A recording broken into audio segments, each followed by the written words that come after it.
Steve Traxel got knocked out in the third inning of his last start against the Dodgers, and that was 8 days ago. Now, Traxel's a guy that loves his routine, but his history is with 7 days of rest or more, he does well. Cabrera just fouled that ball off.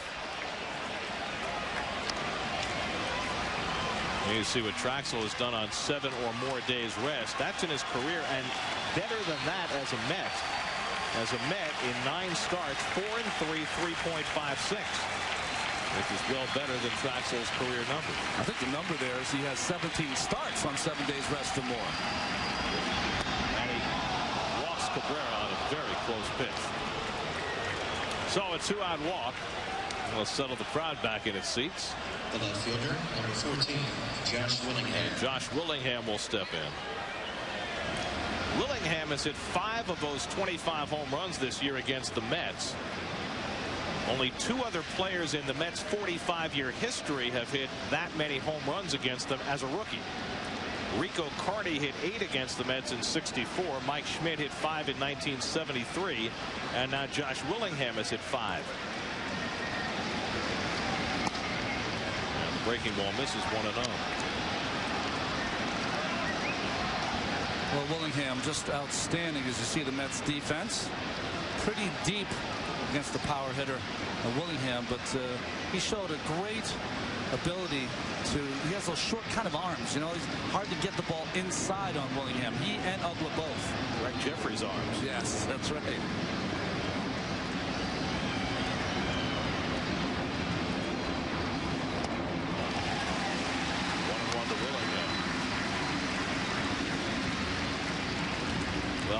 Josh Willingham has had a terrific year with the bat as you look at Traxel. Good changeup from Traxel. A lot of life on his changeup tonight so far in this early going. Willingham was one of the Marlins who struggled defensively in the 10th inning in Atlanta yesterday, and just an awful loss. Marlins scored 4 runs in the top of the 10th and lost the game. Willingham and Reggie Abercrombie combined to make 4 bad plays in the outfield. Hanley Ramirez had an error at shortstop. I mean, you can't have a worse meltdown than that. And considering those games they lost against the Mets, lays just a tough week for the Marlins. But they've shown a remarkable ability to bounce back, especially for a young team. I mean, they would have every reason to have folded their tent after their experience against the Mets last week, but they bounced back the very next game and beat the Braves. Well, they've had good starting pitching all year long. When you have good starting pitching, you never get in one of those fronts for too long. 1-2 to Willingham. Lifted to right, a long run in for Sean Green. Loses the cap, catches the ball, side retires. Cap retrieval by Valentine, and the Mets will come up.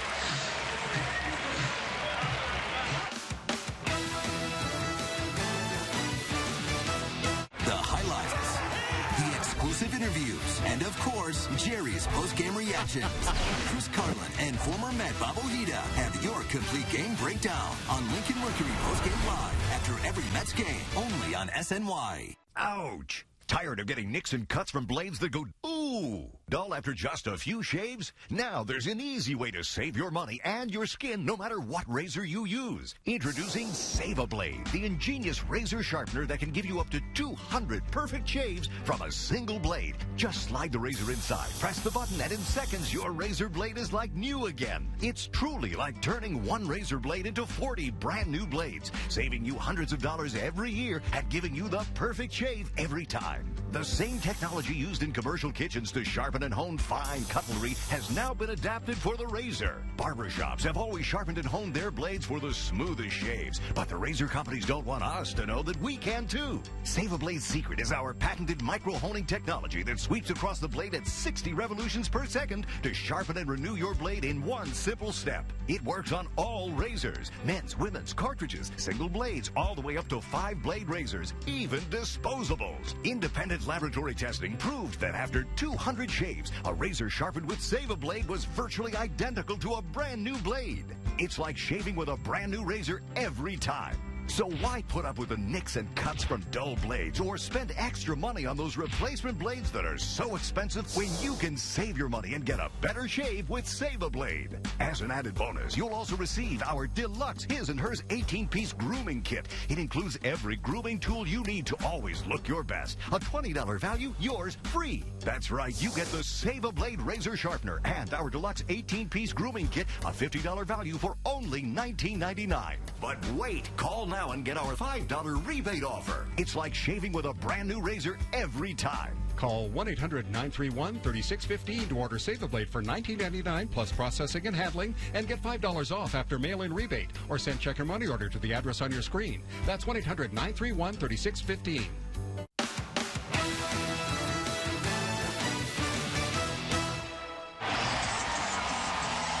34-year-old Brian Moeller making the spot start for the Marlins tonight. And here's the Chevy Mets lineup to face him, and it is the A lineup. Paul LaDuca's done very well against his old team this year, but all of those left-hand batters are thirsting to face a right-hand pitcher. Well, not only to face a right-handed pitcher, but a right-handed veteran pitcher who they know, and they've seen, of course, Brian Moeller, one of those guys that you have to have on your staff that goes between being a starter and a long man in your bullpen, doesn't say anything against that role. Brian Moeller just lots of base runners, though, and he has a penchant for giving up the long ball, 16 in 110 innings. This is his 19th start. He's made 8 relief outings. He started early in the year for the Marlins, but has been mostly pitching out of the bullpen with the emergence of their young starters.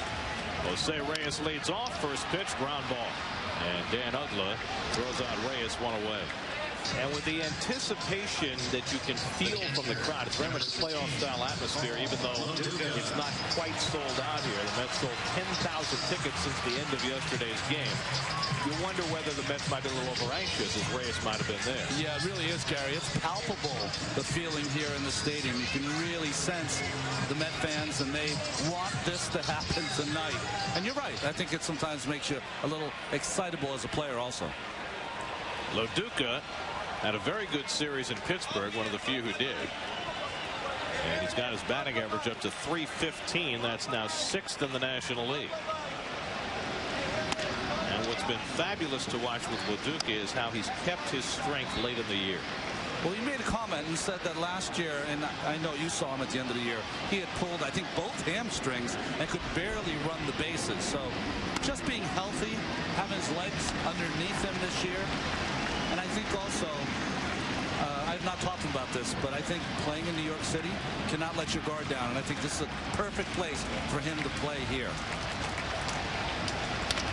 Toward the middle, and caught by the diving Ramirez, 2 out. Quite a lot of sizzle on it, so Ramirez had time to get over and make the play. Well, it's interesting. He was shading LaDuca up the middle. That's the only reason he was able to make that play. But a fine play by the young Ramirez.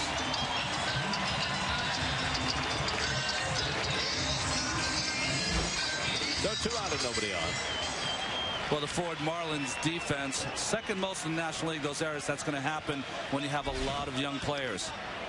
Carlos Beltran takes a strike. Carlos went without a hit in Pittsburgh, 0 for 9. In fact, in the month of September, he's just 7 for 41. But he has been drawing a lot of walks lately. In fact, even with that slump, Beltran's been on base at least once in 22 straight games. He's already got his second highest walk total of his career.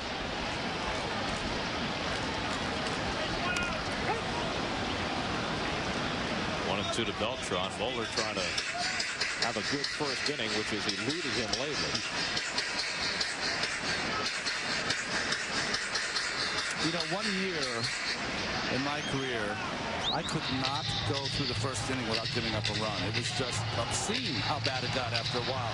And you have to try to fix it by warming up a little longer or warming up less, trying to find something that'll help you through that first inning. Because if you're only starting once in a while like Moeller, it's hard to get into any rhythm at all. 1 and 2 to Beltran, who's 7 for 13 in his career against Moeller.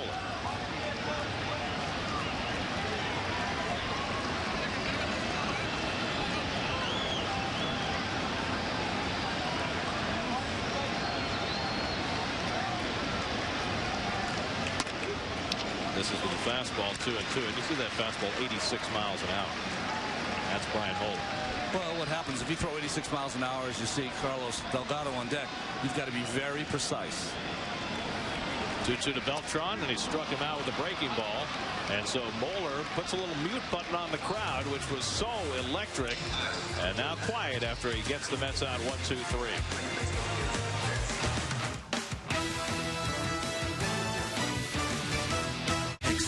Interviews, insider info, and live reports from the field. Get ready for game time as Chris Carlin and former Met Bob Ojeda break down the upcoming game on KFC Pregame Live before every Mets game on SNY. Especially, he'll throw breaking balls, but mostly fastball changeup. Lucky McDonald's Phillies home run jackpot contestant tonight is Pat Passio of Blackwood, New Jersey. Phillies hit a home run this game. Pat wins $100. Introducing McCafe Coffees at McDonald's, a new line of lattes, mochas, and cappuccinos. 3-1 the count to J-Roll.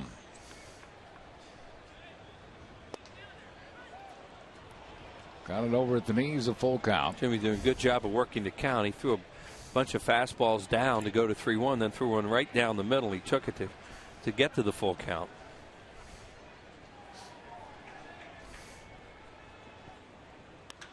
Line drive to right field. It's well hit, but it is at the right fielder. Francoeur for out number 1. I'll bring on Shane Victorino. Victorino hitless in the opener. Charlie batting Victorino 2 tonight because he has pretty good numbers off George. And there's already been a lot of talk about the lineup, and it's kind of early. But, he had a day off, so everybody wants to speculate on what lineups are going to be. And tonight, he's decided to go with Victorino, too, because of his numbers off George as he's batting worth 5 and breaking up the left-handed hitters in this game. Here's Charlie Manuel, who he thinks a lot about what he wants to do with his lineup. He just doesn't throw it together. Bouncing ball tapped to second base.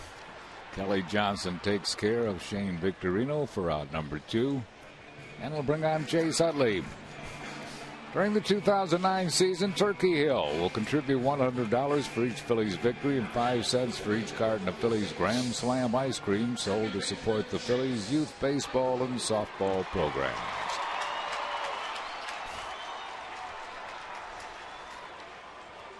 Here's Utley.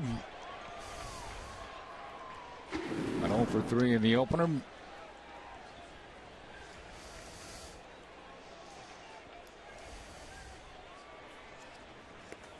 One ball and no strikes.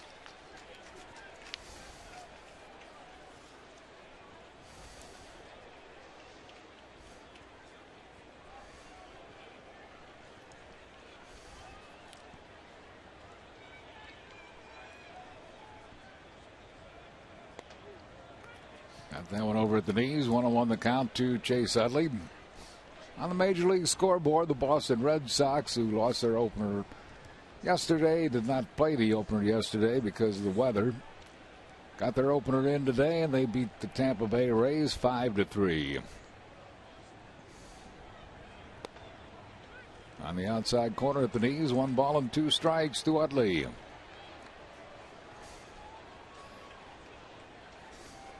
Josh Beckett was really good in spring training. He picked up right where he left off. He was really good up there this afternoon on a very cold afternoon at Fenway. He pitched great. Red Sox have great pitching. This is lofted in the air to left center. It is shallow and it sees no man's land. A looping single to left center field for Chase Utley. It'll bring on Ryan Howard. Garrett Anderson playing left field. That guy was a great center fielder for a long time in the American League. Escobar couldn't get there. Got a changeup and just hit it right off the end of the bat in a perfect spot. Schaefer, the center fielder, couldn't get there either. Well, he plays really deep. Schaefer does. Of course, Ryan Howard's up now, but he does play pretty deep. He's a young player, probably just learning the hitters.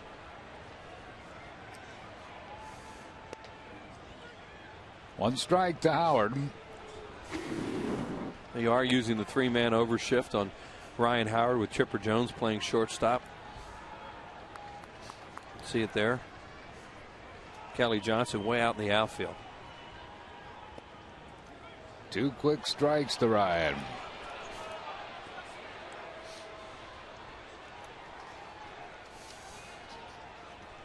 Utley at first base with 2 down.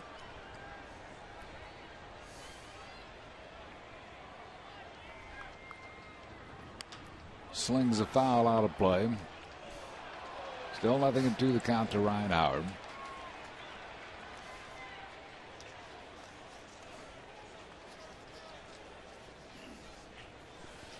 And Ryan Howard the last 3 seasons.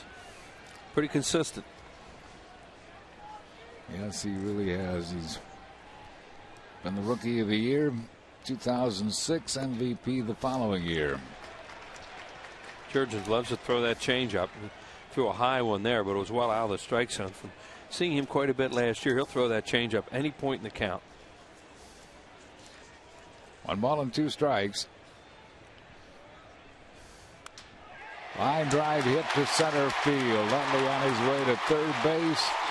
And the Phillies have runners at first and third with 2 outs for Jason Worth. It's another high changeup. That one a little more in the strike zone, or at least where Ryan thought he'd go after. Kind of hit that one off the end of the bat, too.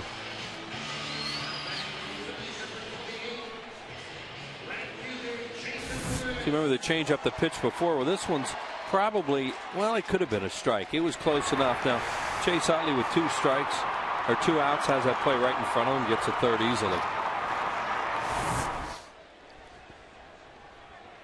Brings on Jason Worth.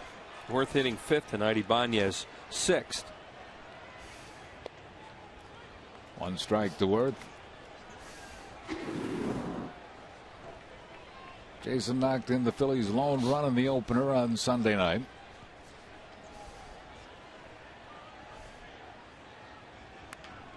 Half swing dribbler, but it trickles foul, I believe. Yep, it's a foul ball.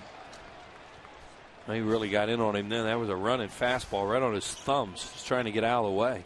Kochman did a nice job of charging that ball and trying to keep it fair. Watch this thing run in on him. He's trying to get out of the way. And Kochman will come into your, well, we didn't see there, but he came into the screen really quickly because he charged that in a hurry. So Worth is down in the count, no balls and 2 strikes. Utley at third, Howard to first, 2 outs here in the first.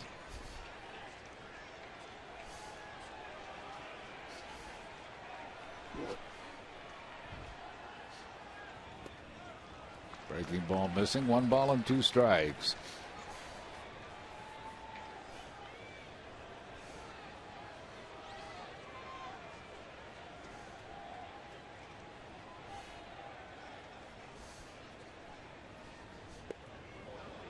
Checked his swing. Peel going to first base. Umpire Tim Timmons. He said he indeed did check. It's 2 balls and 2 strikes to Worth. Yeah, he doesn't swing at this. Sure didn't seem like it. Nope. Good call.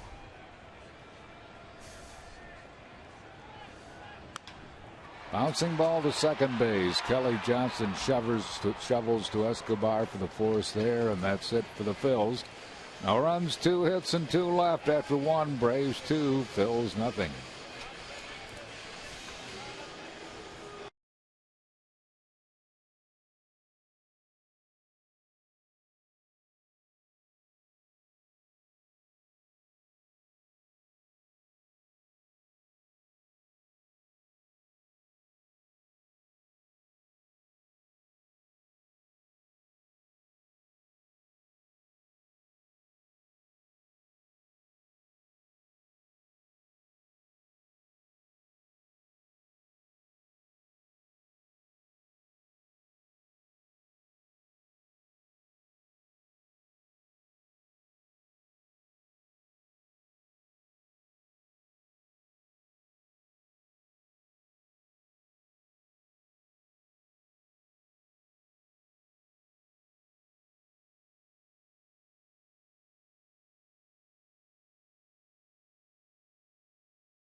at Citizens Bank Park. Braves lead 2-0, and Jordan Schaefer will lead it off.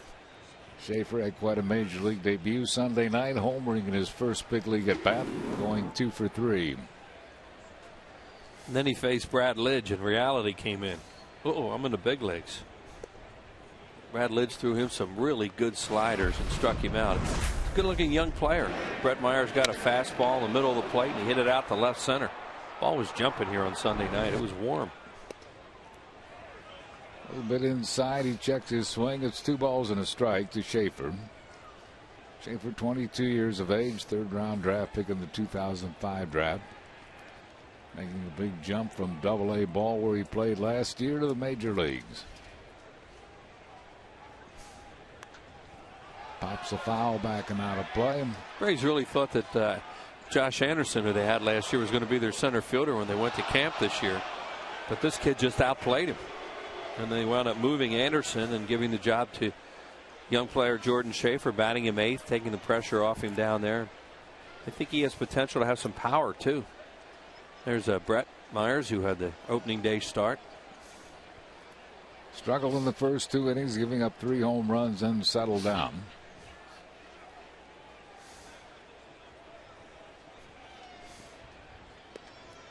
Just missed the inside corner. 3-2 the count to Schaefer. That was a changeup.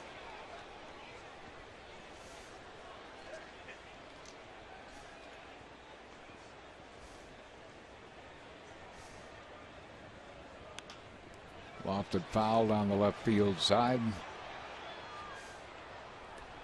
Still 3-2 to Jordan Schaefer.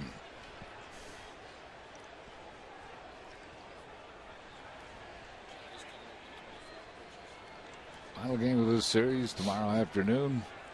3:15 game time. Don't forget, Joe Blanton goes against Javier Vasquez. Here's Derek Lowe, pitched so well here in the opener. Yeah, Phillies got just 2 hits off Lowe and 8 strong innings.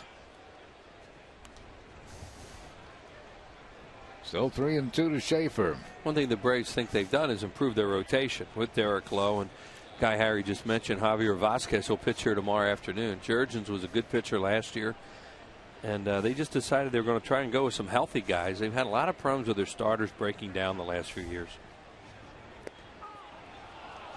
Well, good at bat by Schaefer, who works the walk.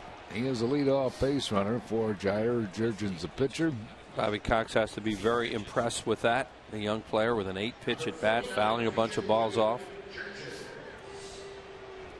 Jurgens will try to bunt him along. Had 7 sacks last year. 103 career hitter.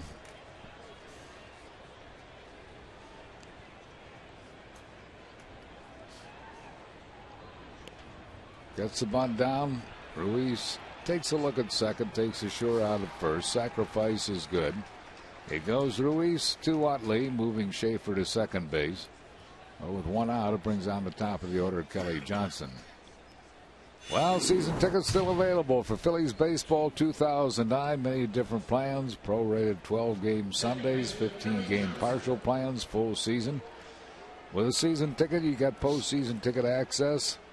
And the only way to get tickets to some of the hottest games this year, like World Series ring ceremony, that'll be tomorrow afternoon. Red Sox and Mets games, Sunday games. For information on season tickets, go online to Phillies.com or call 215-463-5000. Kelly Johnson hit the first pitch served up in this game for a home run his first time up. Pops him up. Foul ball, should be playable. Feliz makes the play. So Johnson is retired for out number 2. And bring on Yunel Escobar. Jamie Moyer, an unusual left-hander that throws a lot of changeups to left-handed batters. Left-handed pitchers don't like to do that for the most part because it comes right down into that hot zone, down and into them. And left-handed hitters love the ball low and down and in. But, you know, Moyer lives and dies with his changeup in his location. He got Kelly Johnson to chase one there and pop it up. Escobar grounded to shortstop his first time up. 1 ball and no strikes.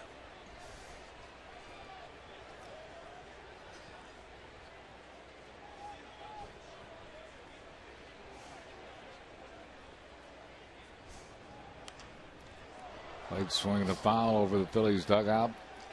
1-1 the count to Escobar. Throwing him 2 straight cut fastballs. Trying to get the ball in on you now, Escobar. Maybe they're trying to get him out away eventually and make him aware inside. But first 2 pitches cut in on his hands.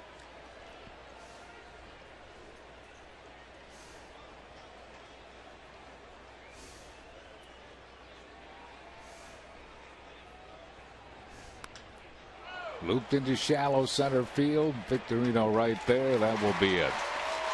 For the Braves, no runs, no hits. They leave 1. After 1.5, it's 2-0 Atlanta.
My PHL 17 for the top-rated 30-minute news. 10 o'clock news.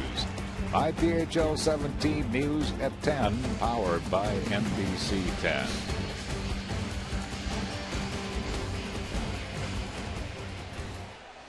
Two 2-0 Braves. Raul Ibanez leads it off for the Phils here in the second. Ibanez went 0 for 4 in the opener.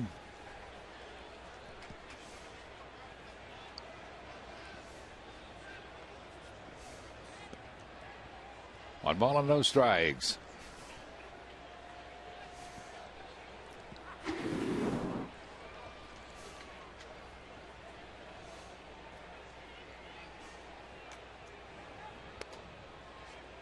Got that one over. 1-1 the count.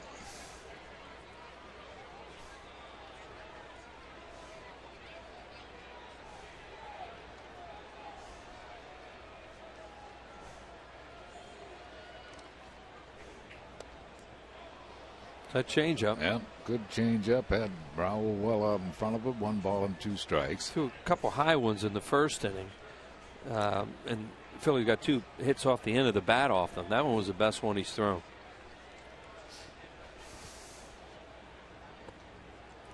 2 balls and 2 strikes to Ibanez. Send our best wishes for a speedy recovery to Bob Flanagan in Reading, Pennsylvania. Hope Bob's feeling better real soon.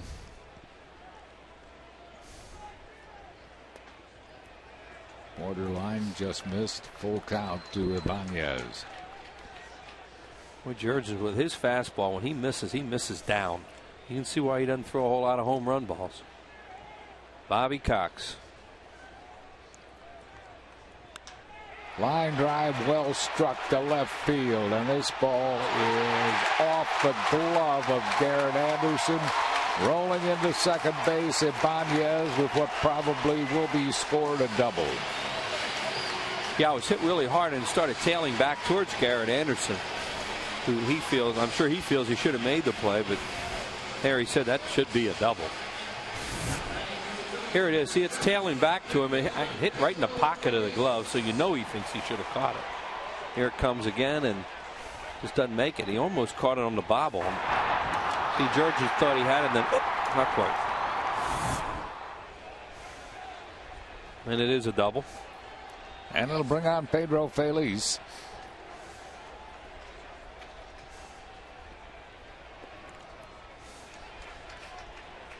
Feliz is 3 for 7 lifetime against Jurgens, and one of them a home run. Yeah, that was that game we talked about last year, and the Phillies hit the 3 homers off him in one game.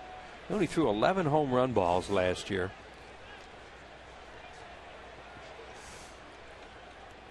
One ball and no strikes. 188 innings. In spring training this year, he pitched 29 1/3 innings and only threw 2 homers in Florida. Yeah. And you know you're playing on those days when the wind's howling. Right. 1 ball and no strikes to count to Feliz. 2-0. So the bottom line is, when you face this guy, you better execute like right now in situation baseball and get runs in. Not that you can't hit a long ball off him, but the odds are you're not going to hit a whole lot off him.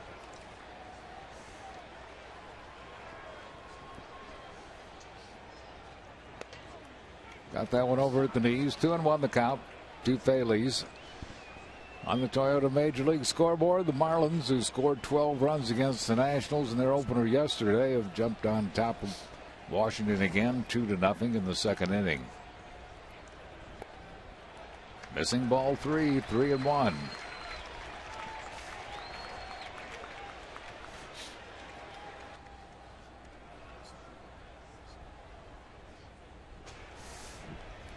Three and 1 the count.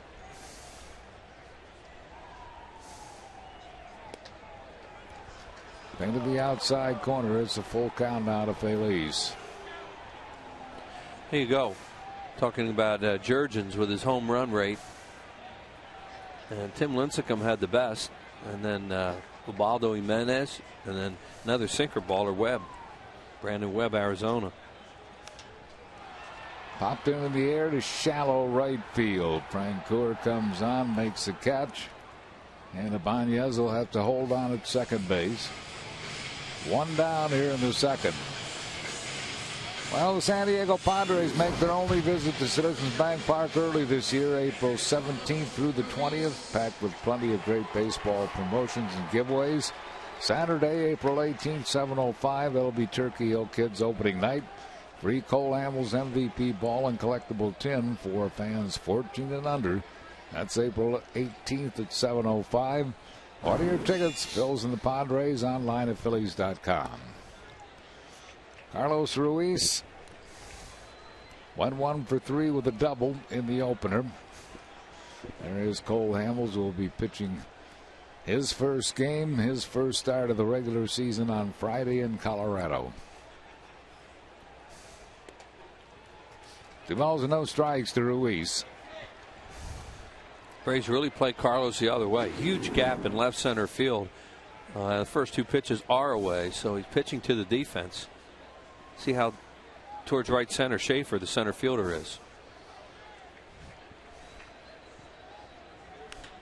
Grounded sharply, but at the shortstop, Escobar has a play at third, and they easily get Ibanez. Escobar to Chipper Jones, and Ruiz at first on a fielder's choice. No, that's not a good play by Escobar. And even though he gets him, they have a 2-run lead, and then the pitcher's coming up. You pick that up and you throw him out at first. You have 2 outs and a man at third base. Now, ball's to Ibanez's left, and he doesn't think there's any chance that he's going to throw over there. You could easily hit the runner in the back and something go wrong there. And I know he's out. That's not a good play. Brings on Jamie Moyer. Jamie, a lifetime 132 hitter. 1 ball and no strikes.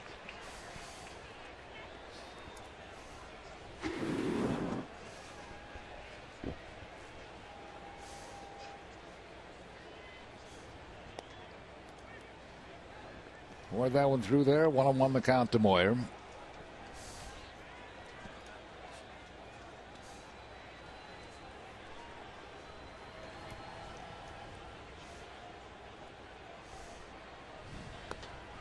One's high, 2 balls and a strike. Braves leading 2-0. We are in the second inning.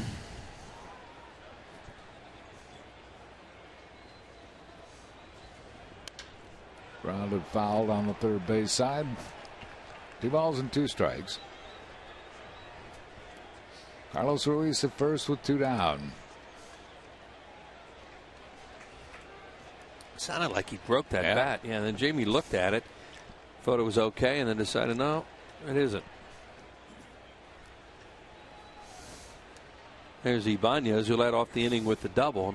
You know, the rule of thumb on that play, especially with the out like that and the pitcher coming up, ball hit to your left shoulder, go to third. That's not a base running mistake. Very high. It's a full count now to Moyer. So Ruiz will be taking off on the pitch with 2 down. He's trying to figure out how that play came to third. Walked him. First walk surrendered by Jurgens, and he walks the pitcher Jamie Moyer. So the Phillies with 2 men on base, 2 outs for Jimmy Rollins. J-Roll hit it hard. He lined out to right his first time up as pitching coach Roger McDowell comes out to try to settle in young Jurgens. And Jurgens has such good control that it's surprising. But on a night like this, Tom went over it before the game when his conversation with Rich Doobie.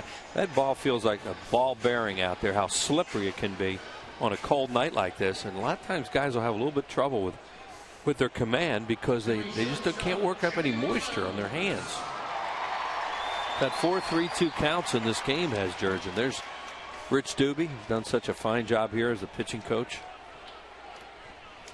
Jimmy Rollins, chance to do some damage here. He lined out to right his first time up. Takes one over at the knees. 1 strike to J-Roll.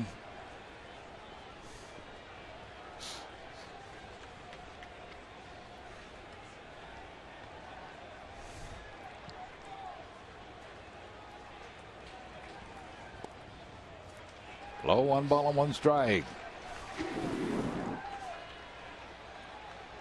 Here's Jimmy, lifetime with runners in scoring position. That's really good. 289.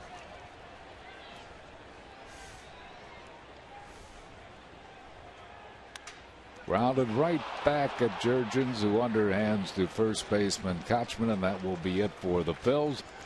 No runs, 1 hit, 2 left. Gary Matthews joins us in the third. It's 2-0 Atlanta.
Should log on to Phillies.com. Go to the fan forum section for all the information. Please submit your answer on the subject line. Tonight's Stump the Fans Trivia Quiz. Which 2 Phillies players have had more than 1 home run in a World Series game? The answer will be revealed in the 7th inning. Gary Matthews has joined us here in the third. It's 2-0 Atlanta. Leading off for the Braves will be Chipper Jones. Chipper doubled and scored a run his first time up. One of the truly good hitters in baseball, Sarge. One of the best switch hitters of all time already. Comes into the season hitting nearly the same right-handed as left. 2 points difference, 312 right-handed, 310 left-handed. Yep, more walks than strikeouts. That would tell you he can hit right there. Fouls it straight back. Moyer in front of him, no balls and 2 strikes. Already his third double of the season. He will drive the ball in the gaps. Not this time. Moyer gets him. First strikeout for Jamie, and the victim is Chipper Jones. 1 down here in the third. It'll bring on Brian McCann. Fastball inside. You can see how it's cutting inside. Well, a few times you'll see Chipper Jones not being able to hit a ball on the inside part of the plate, but good spot by Jamie Moyer. Brian McCann was safe on an error his first time up. Ooh, good play by the big man Ryan Howard, the Moyer covering. He hit a bullet, but Ryan Howard with a fine play for out number 2. And Brian this spring really worked on his defense, and it's showing here as the regular season gets underway. Yeah, I actually think he has a different glove than last year, but he's picking this one clean. As you can see, he sets himself. Good toss. Jamie's always hustling, coming over there to first base. There's another look at it. And what makes the play easy is that pitcher getting over there quick as he can. 1 strike to Garrett Anderson, who singled his first time up.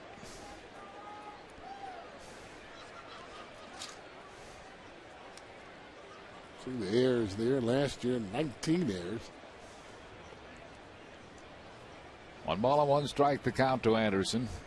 You know, he has the potential, too, though, Harry, to field better. I think now he's using that one hand as opposed to the 2 hands. It's been freeing him up a little bit more because he's a good athlete. Just missed. 2 balls and a strike to count to Anderson. 2 outs and no base runners. Anderson, another professional hitter. Good hitter over in the American League for years. Fists a ground ball right to Ryan Howard. Howard will make the play himself, and it's a 1-2-3 inning for Jamie Moyer. No runs, hits, errors, and none left. We go to the bottom half of the third inning. Victorino leads it off. It's 2-0 Braves.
To you by Independence Blue Cross. We're here for you every step of the way. And by Southwest Airlines. Low fares, no hidden fees. 2-0 Braves, bottom half of the third inning. Shane Victorino leads it off. Shane grounded out his first time up.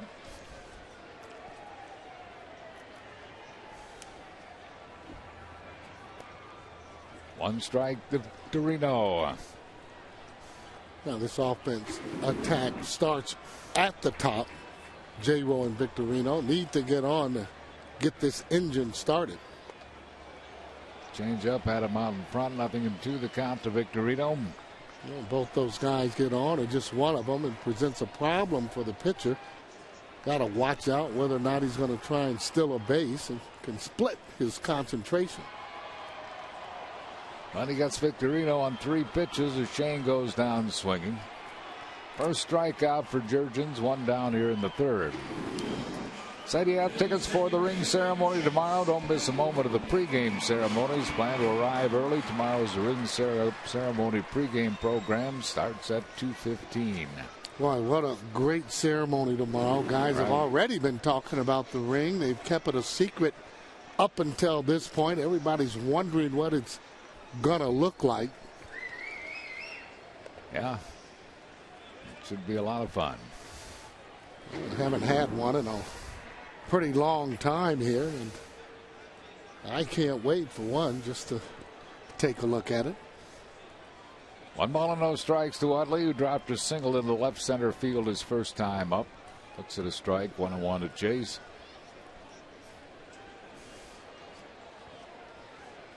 World Championship flag, 2008 flag, was raised on Sunday night. On the outside corner with a fastball, 1 ball and 2 strikes. It's something that they won't ever be able to take away from any of the players. Being world champs, quite an accomplishment. Especially in the fashion and the way that they end up doing it. Did he go? Well, the appeal goes to Jeff Kellogg, who says he did, and Utley is a strikeout victim. Back-to-back strikeouts for Jurgens, 2 down here in the 3rd. Jurgens starting to get that sinker ball sinking. Look at the movement on that ball there. It starts in the strike zone and then darts away. This kid is looking good on the mound. Good composure. See Chase. Notice Chase didn't even look over at third base. That's what you do as a hitter. You don't even want to see him put that right arm up and say, yeah, you did go. Well, here's Ryan Howard. He singled his first time up. They employed the shift on Howard, only chipper on the left side of the infield. 1 ball and no strikes to Howard. And another hit for Ryan. Line drive base hit to right field. Francoeur gets it back into the infield. So Howard is 2 for 2, and that'll bring on Jason Worth. Yeah, Howard hitting the ball that's up in the zone. That's what the guy's got to do. Watch where this pitch is, hitting against that front foot. Line drive. See the extension that he gets on that and his balance. That's what makes a hitter good, is you have good balance, good things are going to happen most of the time. Jason Worth grounded into a fielder's choice his first time up. That's a strike over at the knees, 0-1. Jurgens been able to put that fastball right on the outside corner in a good spot. And will throw in, too. Well, with Derek Lowe going on Sunday night and this young man tonight, the Phillies are seeing a lot of pitches down around the knees for strikes. A lot of sinker ball pitchers, and the way you have to hit them, you got to move up toward the pitcher. Go toward him, take away the sink. That one's too low. It's 2 balls and a strike. You can see the sink there, and you talk with Milt Thompson, the hitting coach. He says just that, but a lot of these guys are in the back of the box, like you see Wirtz, because they feel more comfortable. Offs a fly ball tight to the line and right. The wind's blowing it out of play into the stands. So it is 2 balls and 2 strikes to Jason Worth.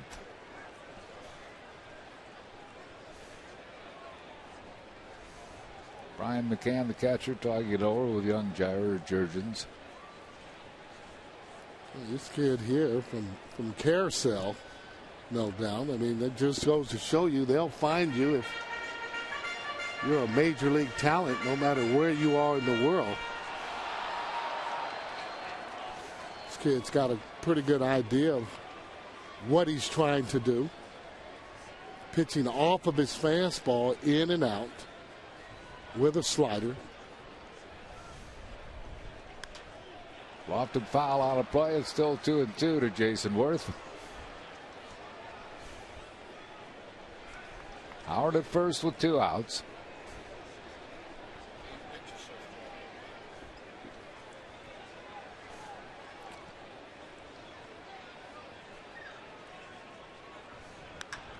Long drive into left field. But the wind is going to hold it in the park, and it's caught in front of the warning track by Garrett Anderson. Wind kept that baby in the yard. No runs, 1 hit, 1 left. Tom McCarthy comes along in the 4th after 3, 2-0 Braves.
Braves as we head to the top of the 4th inning. Jamie Moyer has settled in after struggling in that 1st inning, and the fans have started to settle in too with all the cool temperatures out there, and they're using every means possible to stay warm, including, what is that, a Mohawk hat there? Mohawk, snow gloves, scarf. There's Jeff Francoeur to lead things off, and he takes a big swing and a miss at the first pitch from Jamie Moyer. Boy, he takes a healthy cut just about on every single pitch.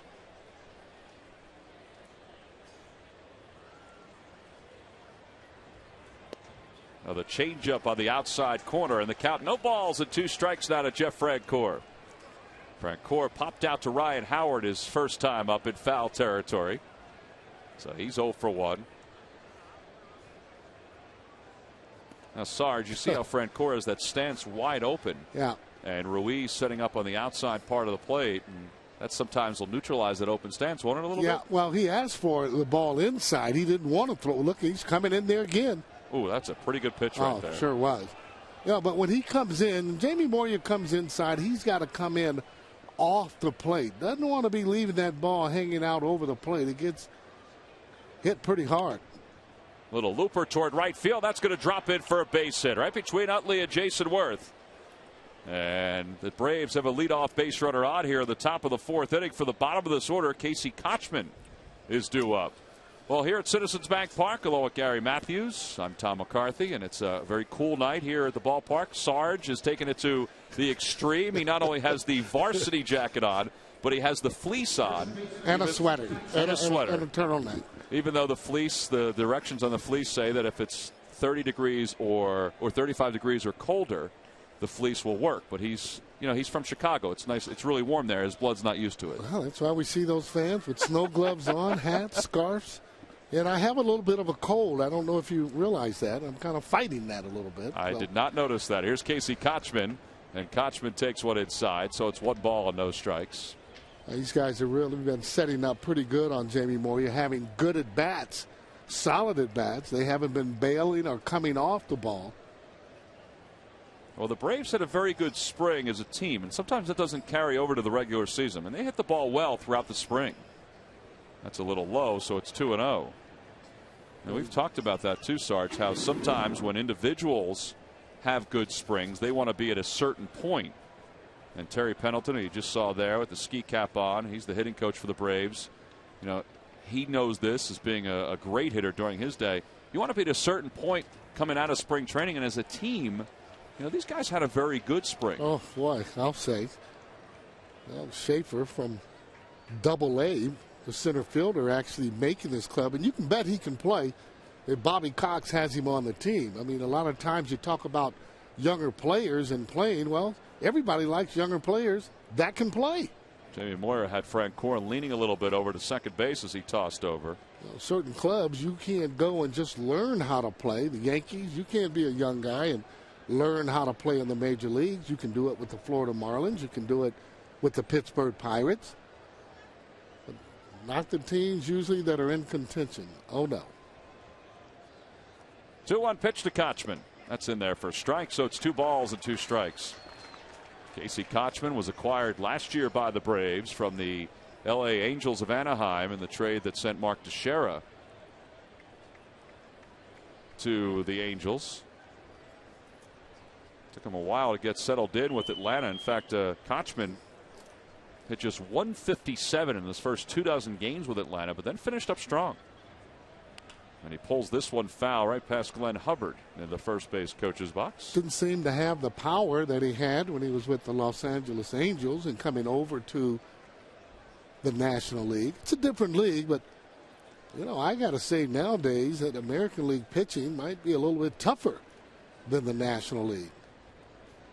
Especially when you start looking at that American League East, although CC Sabathia in his opening yesterday got pounded on. Kochman hits one in the air deep down the right field line, but it's going to hook foul and out of play. So the count holds 2 balls and 2 strikes. Yeah, that was a breaking ball, and that's after fastballs. You can see Kochman still having a good stroke, not moving off of the curveball. When you throw hard and then you throw a curveball, that's when you get guys to do a little buckling.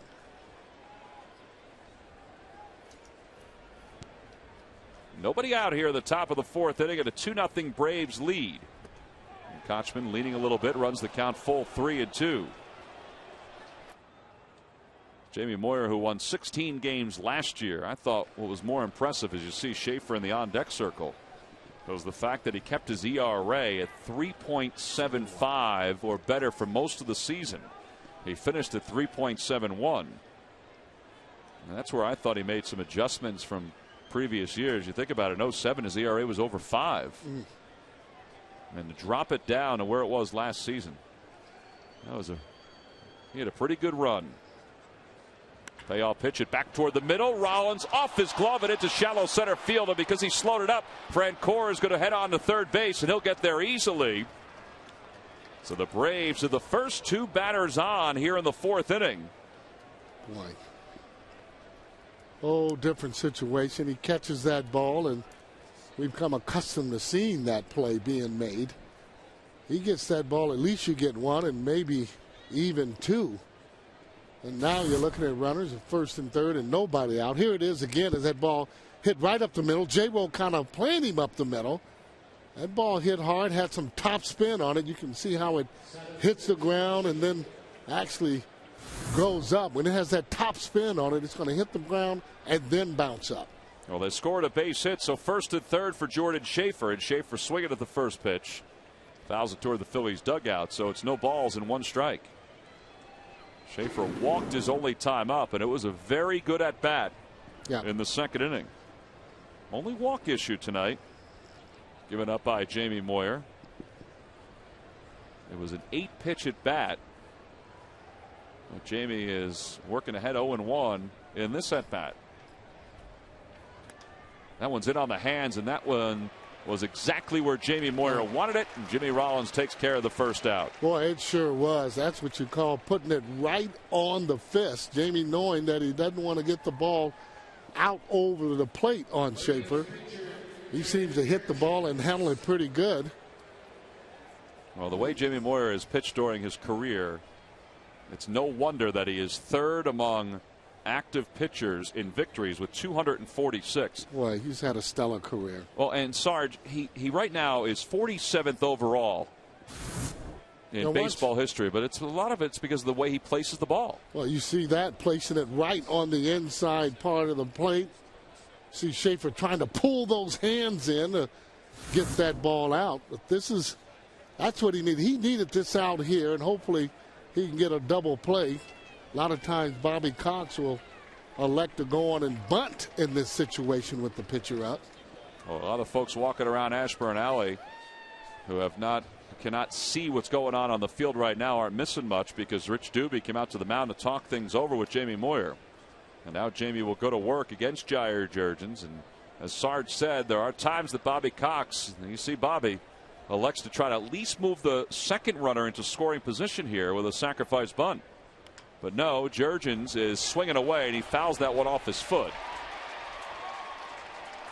That's the other reason a lot of times you're going and let your pitcher bunt the ball. That ball there, a sinker ball on the inside part of the plate. Ball goes right off his foot. Fans are a little bit upset.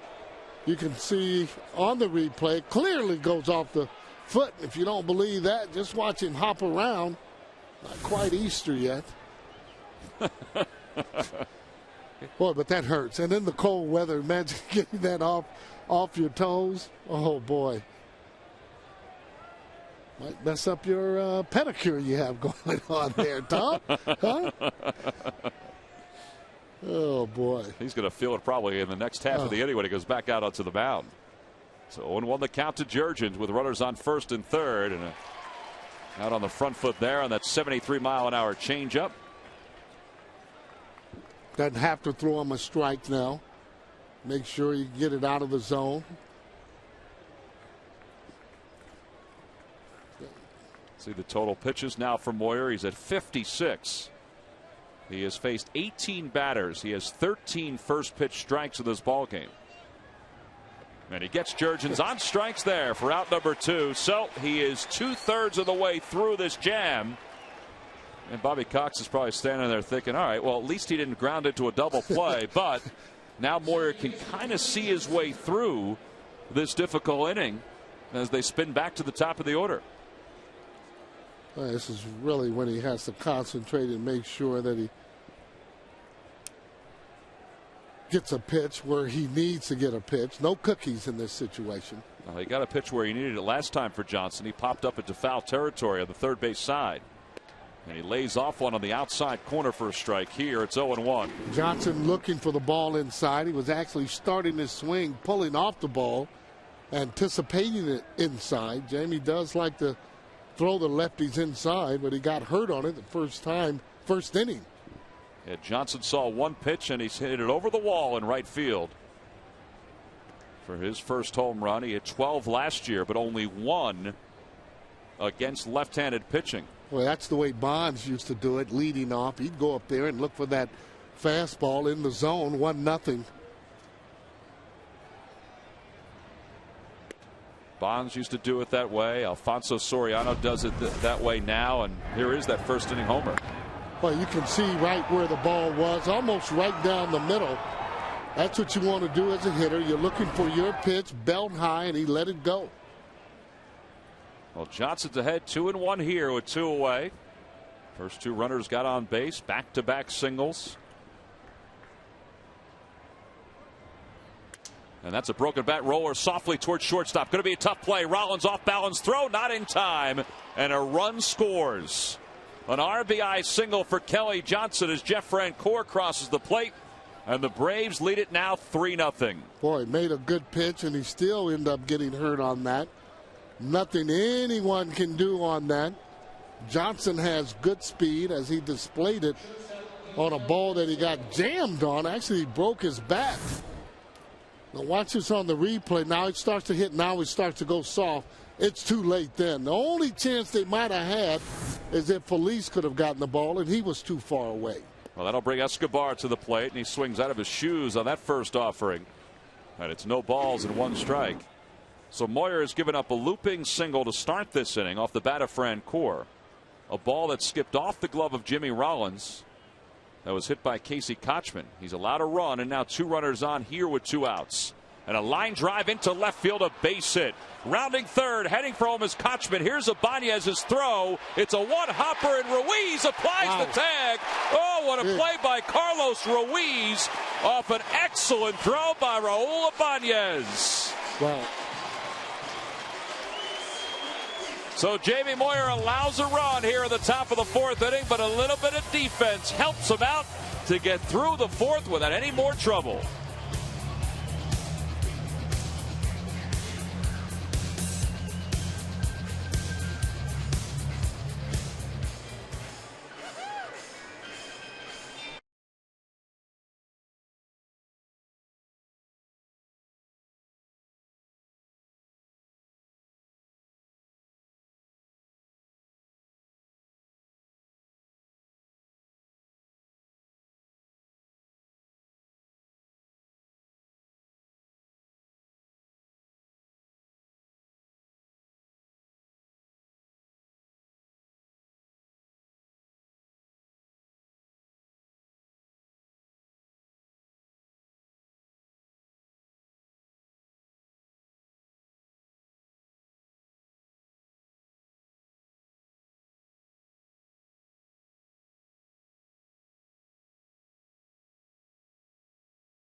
Firestone, a tradition of innovation.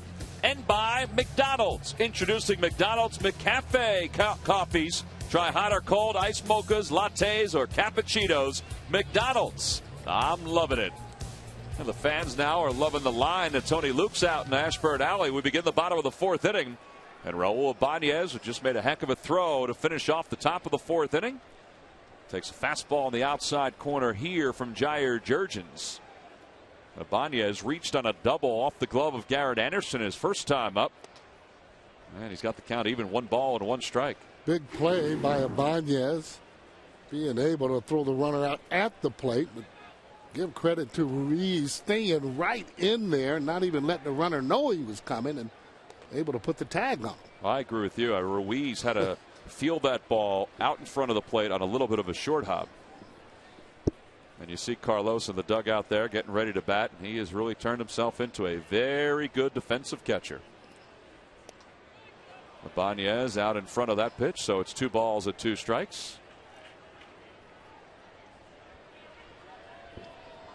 Ibanez, who last year had 110 RBIs for the Seattle Mariners.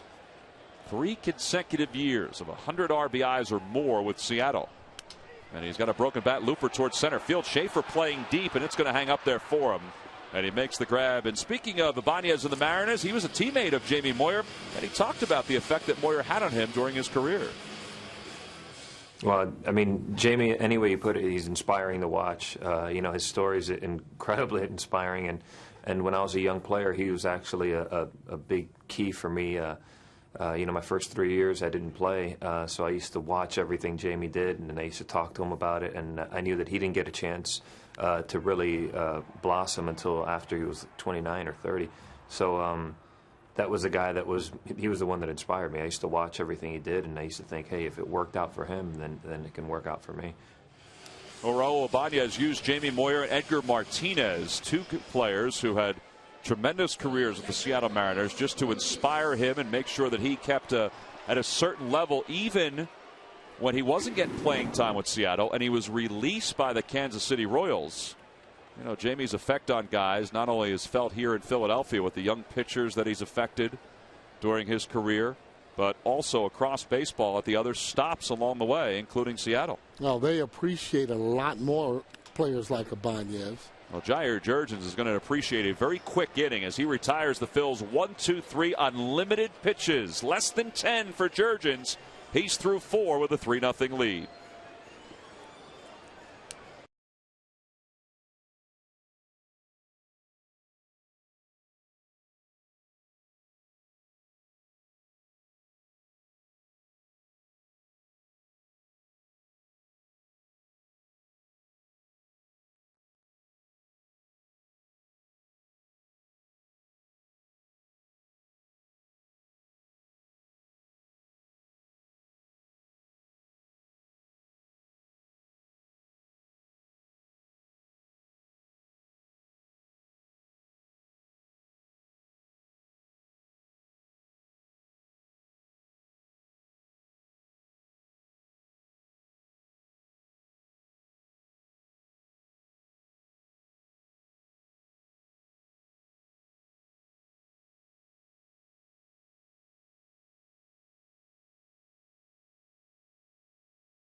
Top of the 5th inning here at Citizens Bank Park. Game 2 of the 2009 season. Braves won game 1 4-1, and Braves have come out with their hitting shoes on these first couple of ball games. Jamie Moyer has allowed 3 runs so far, and Chipper Jones smokes the first pitch to deep left field, and that one is gone. Chipper Jones is on a smoking start to start this season. That's already his 4th hit and his 3rd extra base hit of the year. And he gives the Braves a 4-0 lead. Well, I tell you, they're coming up so quickly. You think they're hitting out of turn.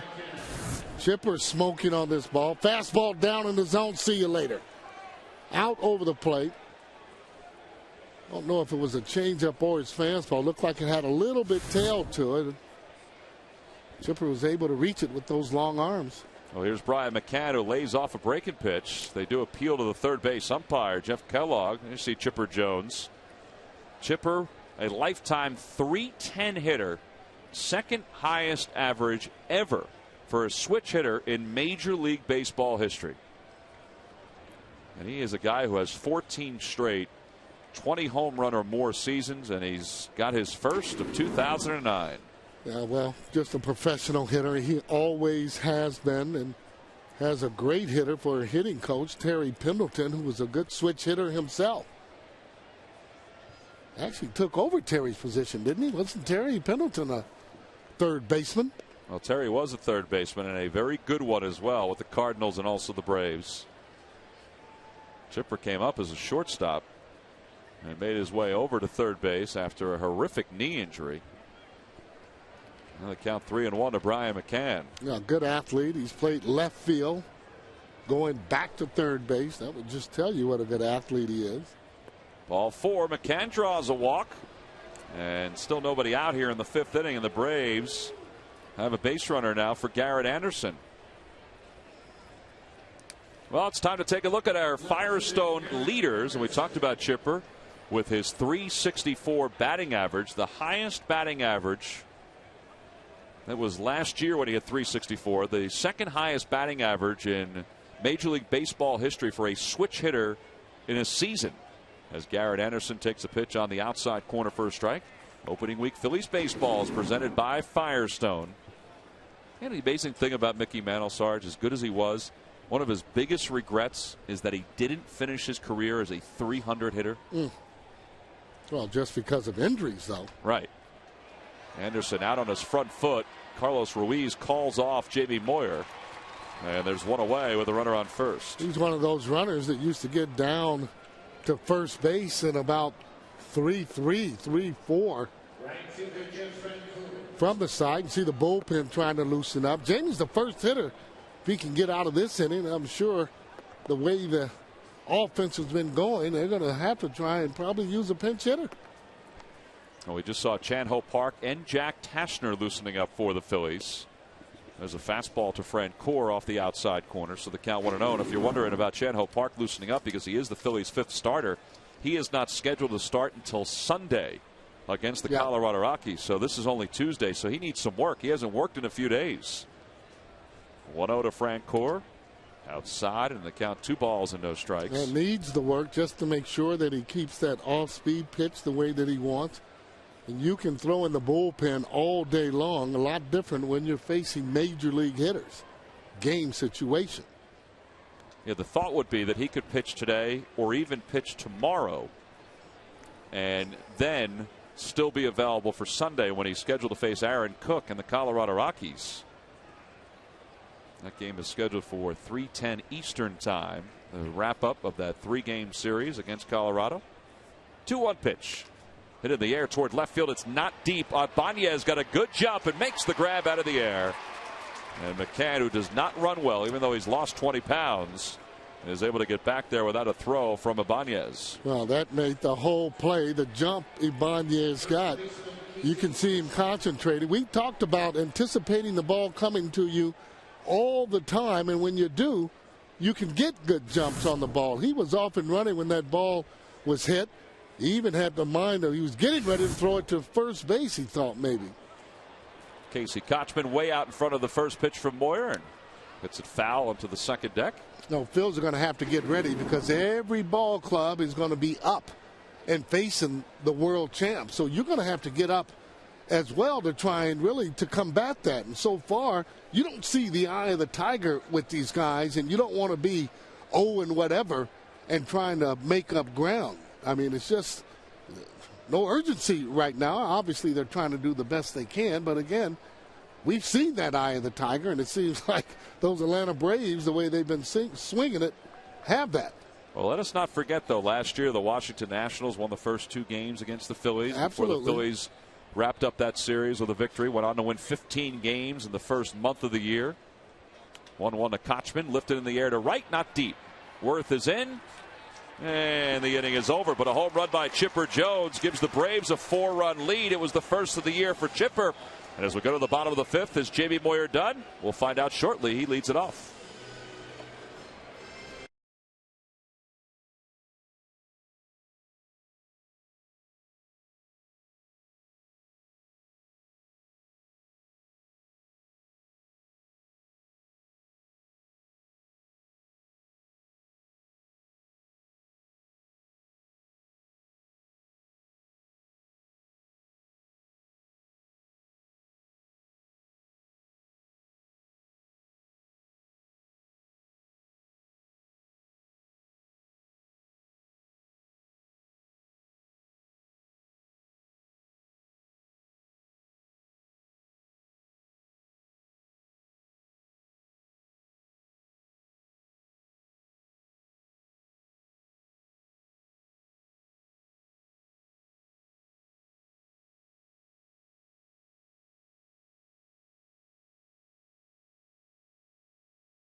Phillies to the World Championship. So what's next for skipper Charlie Manuel?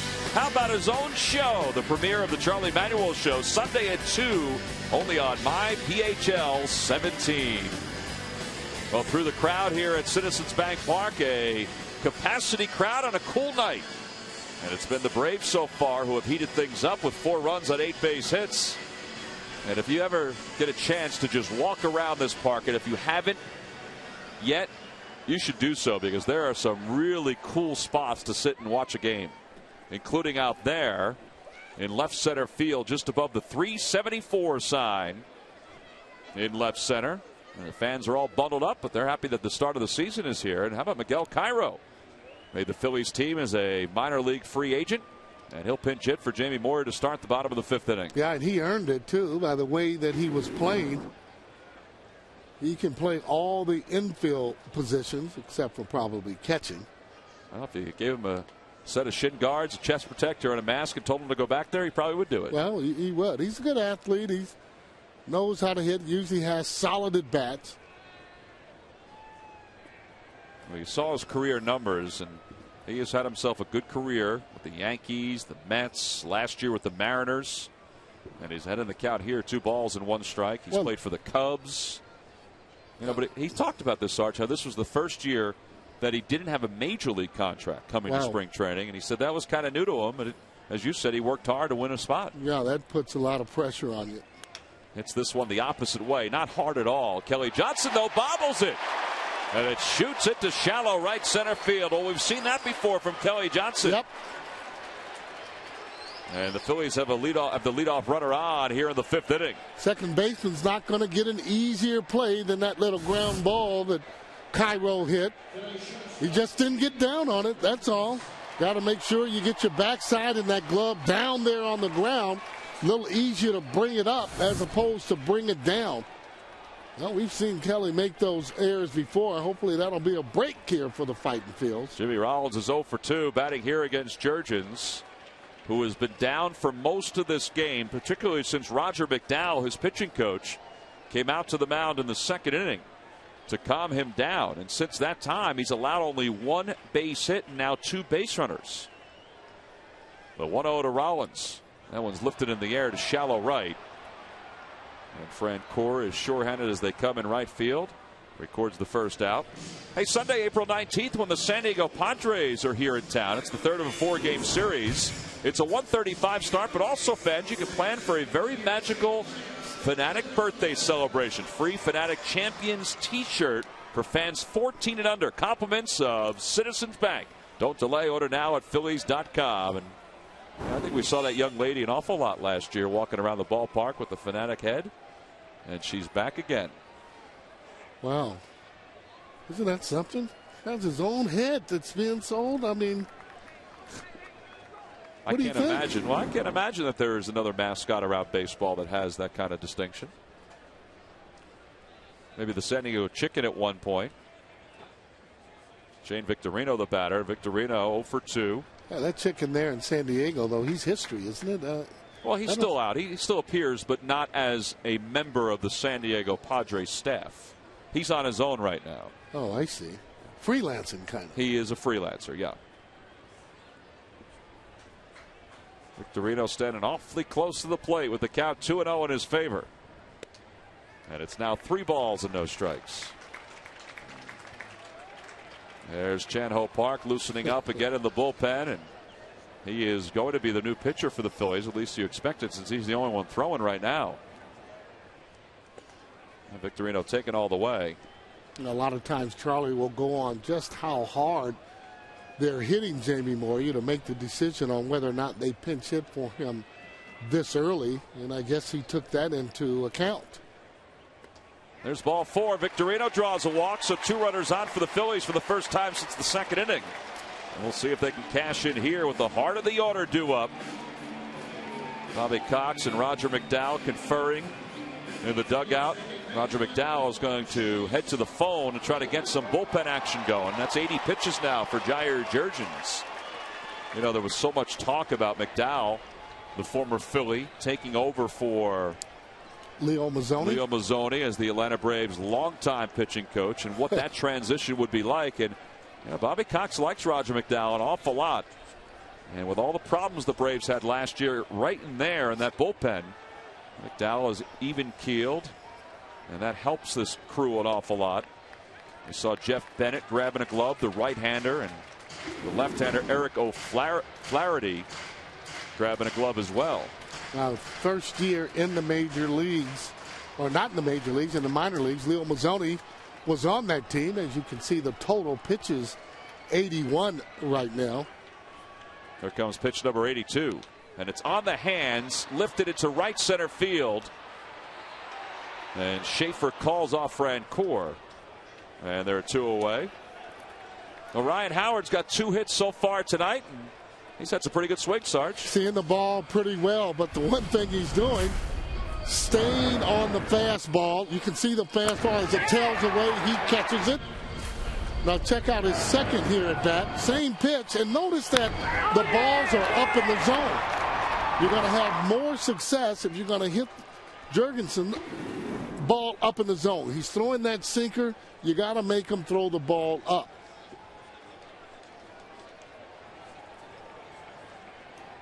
See O'Flaherty and Bennett in this revamped Braves bullpen. Ryan Howard stands in with 2 runners on. And Howard lays off a high fastball.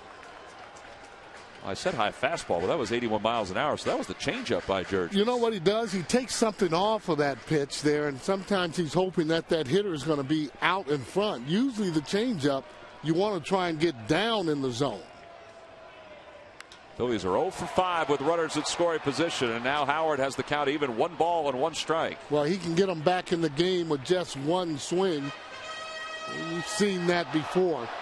The other night against Derek Lowe in the opener of the season, they didn't have a whole lot of opportunities with runners at scoring position. Well, the only thing that was complaining here in the stadium were those worms there in the ground. They had all kind of headaches with all of those ground balls, those sinker balls that he was actually throwing.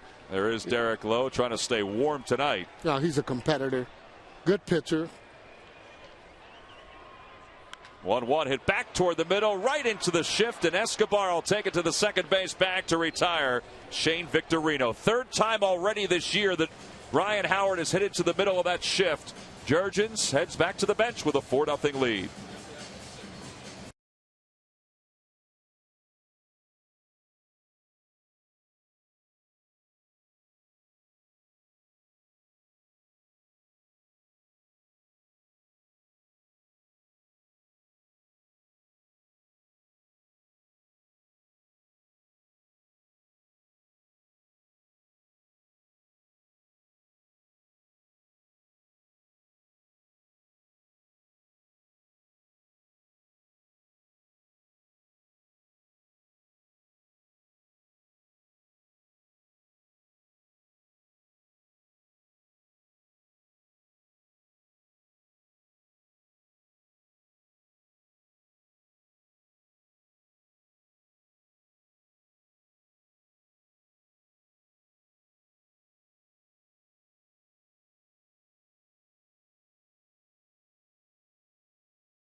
Our 2008 world champions.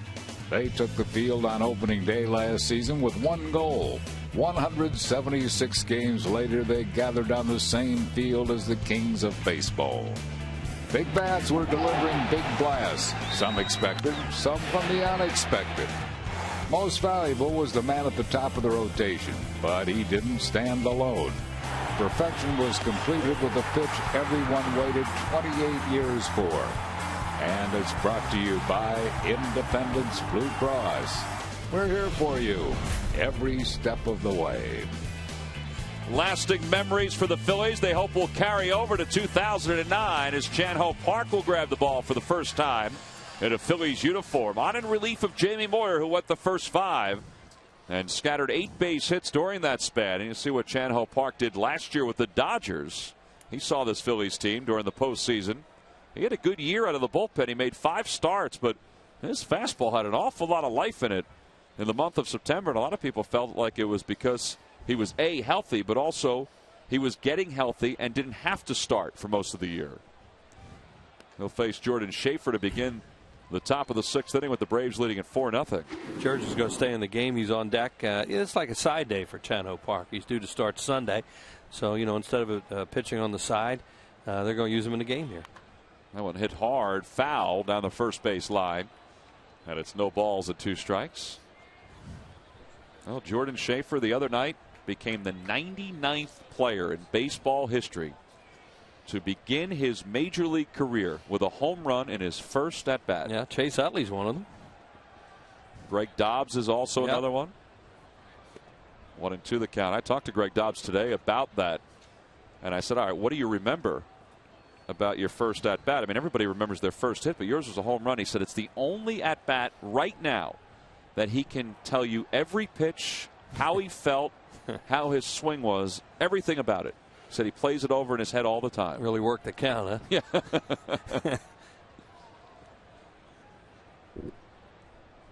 And there's Jeff Francoeur, who he did it. Also is part of that list. Bob Horner's on that list of the Braves who did it. Bob Horner never played a game in the minor leagues. Chuck Tanner's also on that list with the Braves.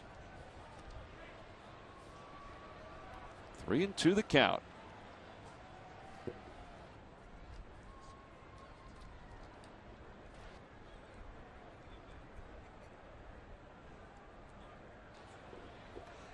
That one shot the opposite way, knocked down by Phillies. Plenty of time. Nice play by Howard. I said plenty of time, but Schaefer really moved up that first base line. He's got good wheels, but I thought it was hit sharp enough that Phillies had a second or two.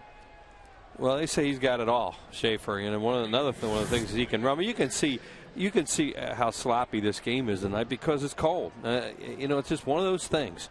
A lot of infielders are boxing balls tonight, not catching balls they normally would on both sides. And that has, a lot to do with right there. I mean, you're out there blowing on their hands, but that's April baseball in the Northeast, and you just deal with it.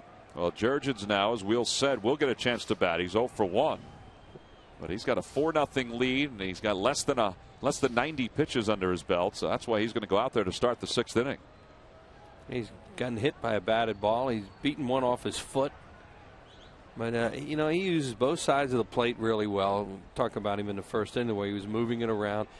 Throws his changeup at any time, does Jurgens. He's been really good. Chan Ho Park, excellent breaking ball to right-handed hitters.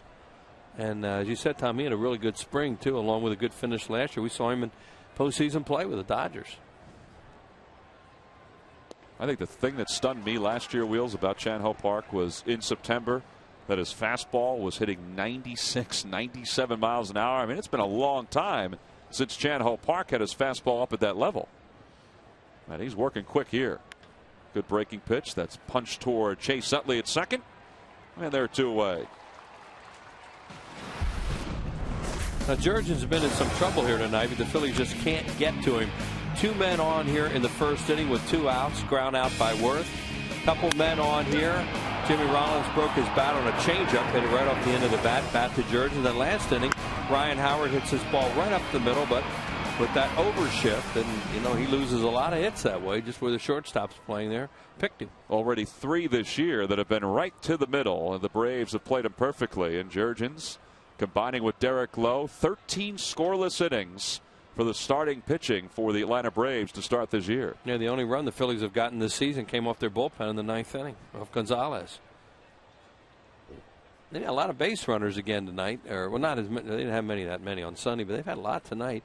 They just have a lot of trouble getting a 2-out hit. Yeah, they've stranded 7. The Phillies have so far in this ball game.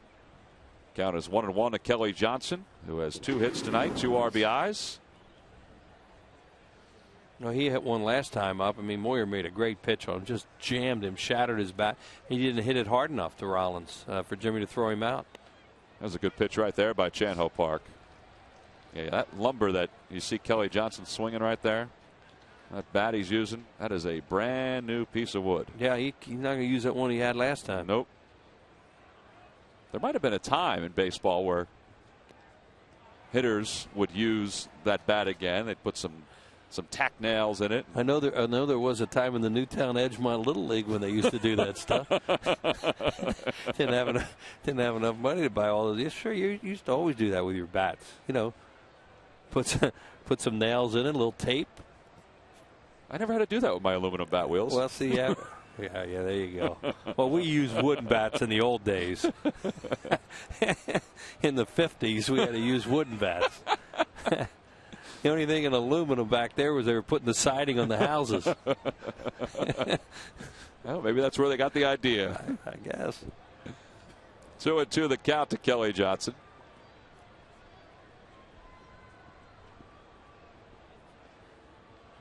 Now 3-2.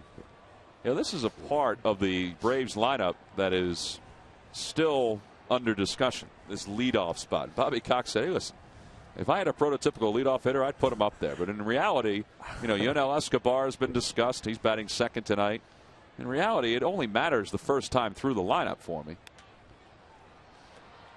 Pedro Feliz may have a chance, and he gets there, but he looked like he was a little concerned about that railing. Well, it wasn't hit that high to get to that ball. Exactly. And the point you just made, Tom, about the ball not hit high enough.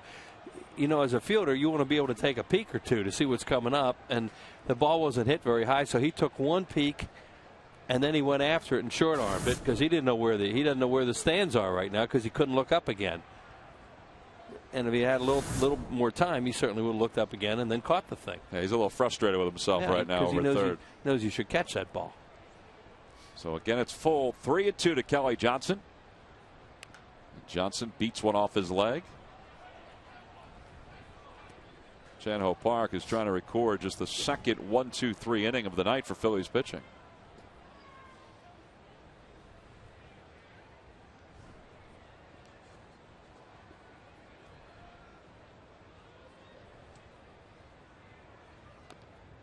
He's fighting it off one after another. He's fouled off a couple really good pitches in this at bat. Of course, Chan-Ho Park popped him up. He should be out of the inning and not. You see what Chan-Ho Park has done this inning. 20 pitches, 9 alone in this at bat to Kelly Johnson. And you wonder how long they would use him tonight. A guy on a side day can throw 30, 40, 50 pitches. But, now you're throwing him in competition. It's a little different. Line drive straight away center field. Victorino on the dead run back toward the track. Tracks it down for the final out of this 6th inning. That one hung up there for Victorino. He got an excellent jump. The folks up there got a good view. The Philly Wall of Fame here at Citizens Bank Park as we go to the bottom of the 6th.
B. Mason and by Southwest Airlines. Low fares, no hidden fees. Oh, look above the bullpens out in center field. See Eric O'Flaherty firing away for the Atlanta Braves. Jeff Bennett is the right-hander who is loosening up. And if you get a chance to walk around Ashburn Alley, that's a good spot to hang out. You can also say a few things out there if you choose to. No. You don't think that happens? No, if you choose to, you can say a few things. Yeah. That's a great shot of this guy's warming up. There was a real good one earlier of Chan-Ho Park loosening up from. Like that shot from his from behind the catcher. Here's Jason Worth, and Worth in the hole. No balls and 1 strike. 0 for 2 in this ball game. Phil's still looking for some offense before the 9th inning. As we mentioned before, Derek Lowe, 8 scoreless innings. He was, I watched some of Josh Beckett today for the Red Sox. I thought Lowe was even better than Beckett, even though Beckett struck out 10. That's a looper to right field, and Francoeur is going to put it away for out number 1. Well, they aren't even hard outs right now, and that's one of the things when you're not early in the season like that. You're not scoring runs, you're not hitting the ball very well. But like I said, the ball isn't even being hit hard tonight. Hey, if you're traveling and can't watch your Phillies on TV, you can always catch the game on your computer like Wheels does with MLB.tv. The ultimate baseball experience featuring 100 out-of-market games per week live on your computer. You can log on to Phillies.com now, where baseball is always on. Good way to watch games. As long as you have a fast memory card. Yeah, that's it. We got to get a little DSL hookup, right?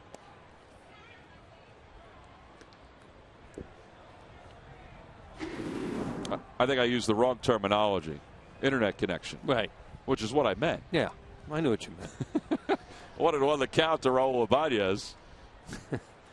There's all kinds of neat new things on that MLB.com you can do this year, too. Ibanez skies one in the air, straightaway center field. Schaefer looking for the fence. And he's got plenty of room, and there are 2 away.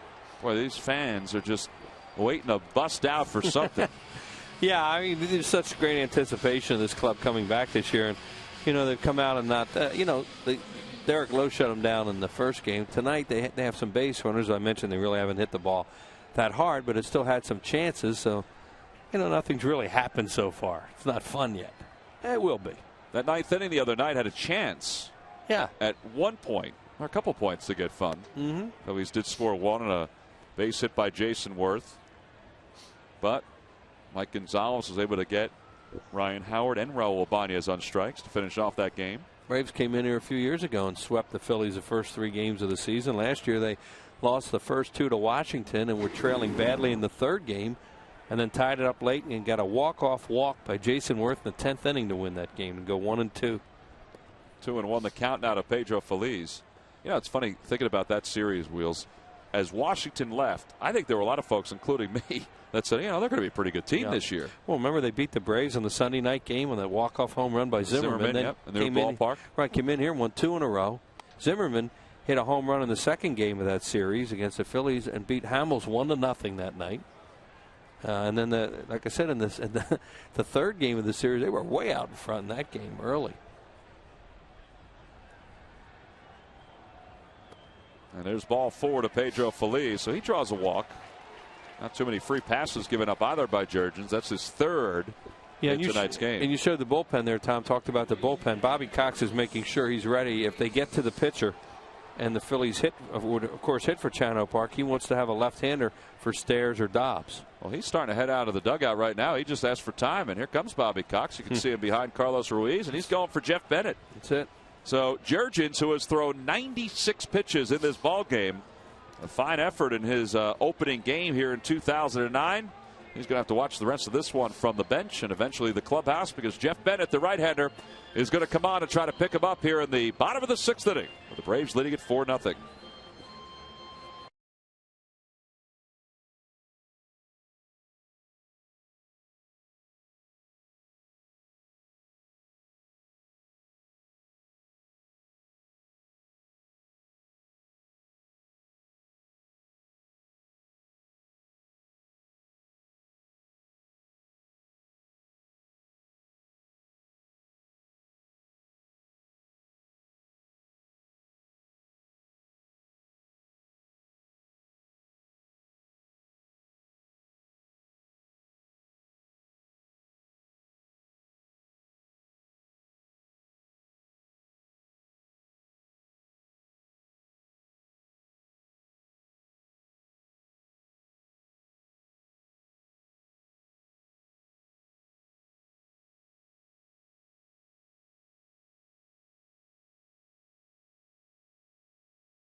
Now the Milwaukee Brewers come to town on April 21st. They're here the 21st, the 22nd, and the 23rd. Don't forget, Tuesday, April 21st, it's a 7:05 start, and all fans receive a free World Champions commemorative ring keychain. Compliments of McDonald's. Thursday, April 23rd is a Citizens Bank Business Person Special. You can order your tickets now at Phillies.com. And speaking of the ring ceremony, game time tomorrow, 3:15. We invite you to get to the ballpark early for those ceremonies. I don't think there's been more anticipation for something in the city of Philadelphia beyond that World Series championship than what those rings are going to look like. How about the way they kept those under wraps? Unbelievable. It's amazing. See Jeff Bennett, the new pitcher for the Braves, facing Carlos Ruiz with a runner on first base. Ruiz is 0 for 2. Had a hit in Sunday's game. Phillies didn't have many hits in Sunday's game, but he had one of them. Coming off a very good spring. And he smokes that one foul down the third base line. And speaking of Ruiz's spring, he played in the World Baseball Classic, but his Panama team was eliminated the first weekend. So he came back and got plenty of at-bats to finish up spring. Yeah, he got his work in. The two guys, of course, that didn't were Jimmy Rollins and Shane Victorino. 2-1 the count now to Ruiz. Well, they still have a left-hander up, Flaherty, and they're getting a right-hander up out there, too. Well, Flaherty's up because of Greg Dobbs, who's in the on-deck circle. That's Rafael Soriano, who's the right-hander. That's loosening up for Atlanta. That one's through the hole at shortstop and into left field. So the Phillies are going to have a couple base runners on with 2 men down. So they're going to look for a 2-out base hit here, and it's not going to be Greg Dobbs that either Jeff Bennett or a relief pitcher is going to face. You see Feliz on second and Ruiz on first. Second hit of the season for Carlos. It is going to be Matt Stairs. So the second pinch hitter used by Charlie Manuel. Well, you would think that's why Bobby Cox has that left-hander up. If Stairs pops out, Bobby's going to be shortly behind him, and here he comes up the stairs. Well, Bobby Cox is going to go get Eric O'Flaherty, it looks like, because Stairs, and what a reception Stairs gets every time he's introduced now here in Philadelphia. He's only been here for a couple months, but these fans, they love him. So Bobby Cox is going to bring in the left-hander in to face the left-handed hitting Matt Stairs with 2 outs here in the bottom of the 6th inning. Phillies trailing it by 4. We'll tell you about Eric O'Flaherty when we return.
Matt Stairs has become a beloved figure in Philadelphia. If you want to know why, just ask Jonathan Broxton.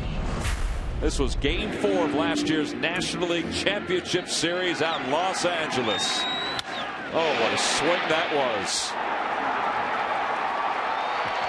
I mean, that's a shot into the pavilion in right center field. That's deep. There only been a few balls in Dodger Stadium, history of Dodger Stadium, hit out of there.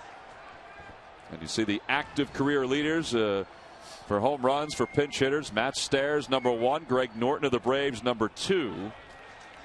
And there's certain points of the game, Wheels, where you decide, all right, I want this guy to pinch hit or I want this guy to pinch hit. And, you know, they don't want to burn Dobbs at this point, and they might want to look for a long ball against Eric O'Flaherty. And Charlie doesn't want to use two moves here. You know, and that's Bobby Cox would have been happy if he took Stairs out and then used Bruntlett. Big swing and a miss there, and a ball that he was looking to charge into the second deck, and it's 1-1. Well, he always looks for something middle in, early in the count if he can get it. And he got a fastball here. This guy's coming. Oh, that was a slider. And it was a little bit of a hanger, too.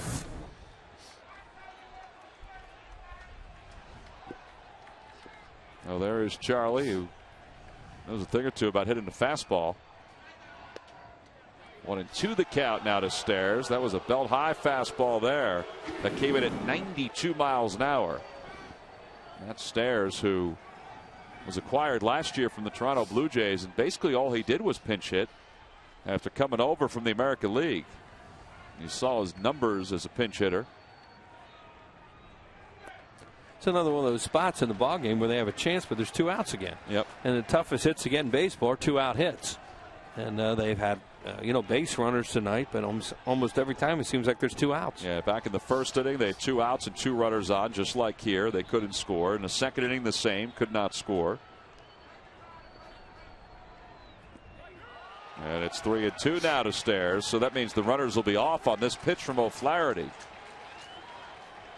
So 3 different times in the ball game, the Phillies have had this situation with 2 guys on base. Jimmy Rollins waits on deck. He was up in the second inning with this situation. Yeah, and then you wonder if this is his only hitter or whether they'd rather leave the left-hander in with the 2 switch hitters. That'll have some effect on what they throw here. There's Eric Bruntlett, who could be used as a pinch hitter or a pinch runner, depending on the situation. Bobby Cox trying to match what Charlie Manuel's doing over on the other side. 4-0 Braves. 2 runners on. They go. The pitch hit foul.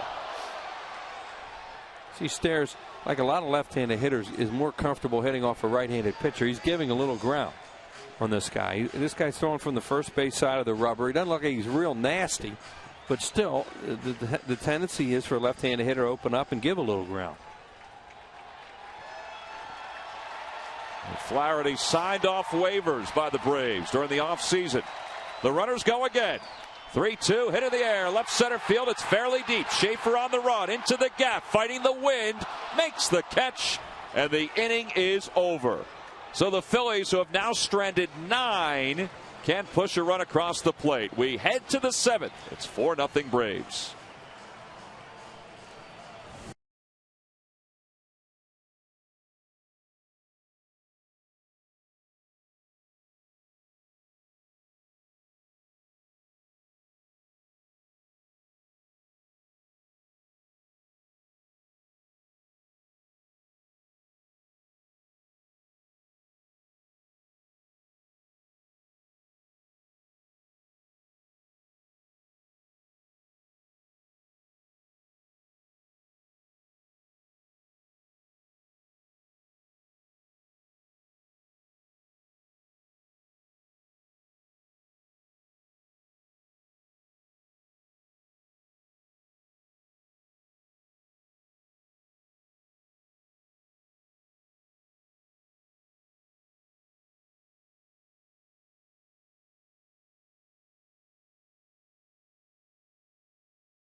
By 5 different players tonight.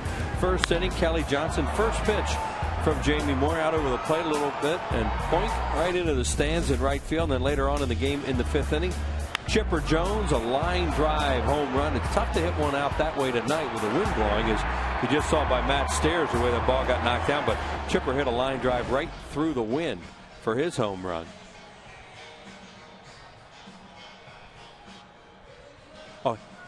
Here's our Nissan game summary, and you see the Braves with 2-1-1 Phillies. They left a lot of men on base. It seems like every time they come up with a chance to score, there's 2 outs, and they haven't been able to get a 2-out hit.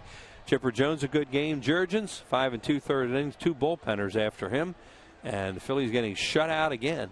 They scored 1 run so far this season. Jack Tashner making his second appearance in a Phil's uniform. Back for play-by-players, Harry. All right, thank you, Wheels. Tashner had a 1-2-3 inning on opening night, Sunday night. 1 strike to count to Yunel Escobar. Tashner will be 31 years of age in 4 days. Came over from San Francisco during spring training. Deal has sent Ronnie Paulino to the Giants. Ground ball shortstop. J-roll. Throws out Escobar. That's 1 down here in the 7th. It'll bring up Chipper Jones. Jones has doubled, struck out, and homered. Now 4 for 7 in the series. Tashner was one of those that got Chipper out. Tashner on Sunday night faced Chipper and struck him out. And surprisingly, Chipper Jones' lifetime against Tashner is 0 for 2.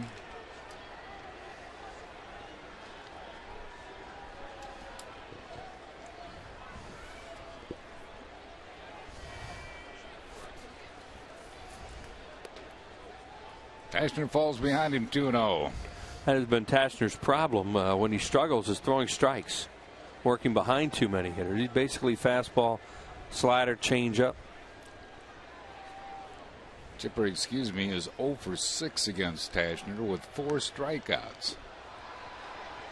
That's amazing the way Tashner has been able to handle one of the game's great hitters. 2 balls and a strike.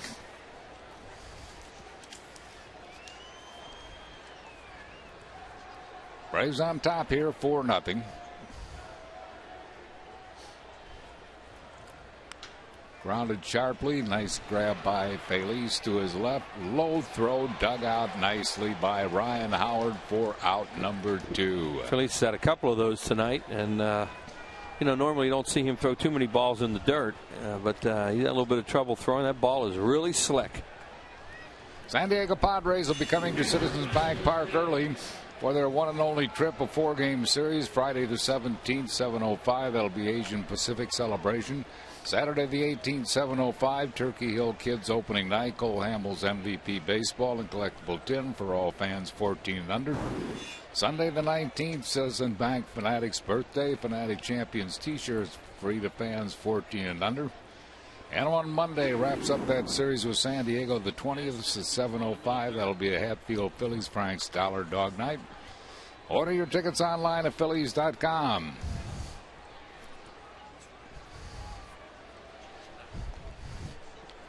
Two strikes here to McCann, who is 0 for 3. 1 ball and 2 strikes.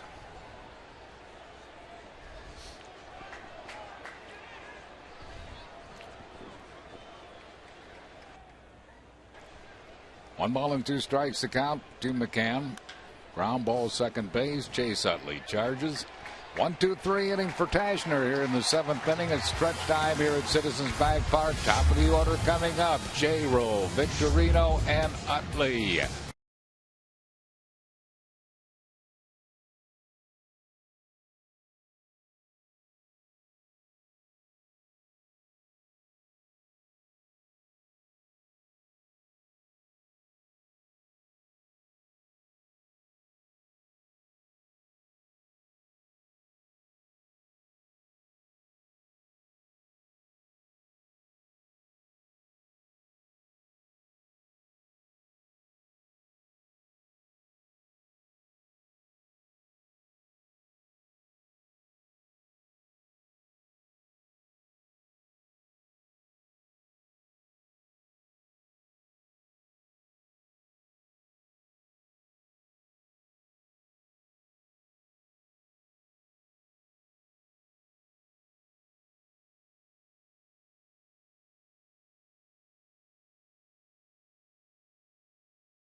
Fans Trivia Quiz tonight. Can you name the 2 Phillies players who have had more than 1 homer in a World Series game?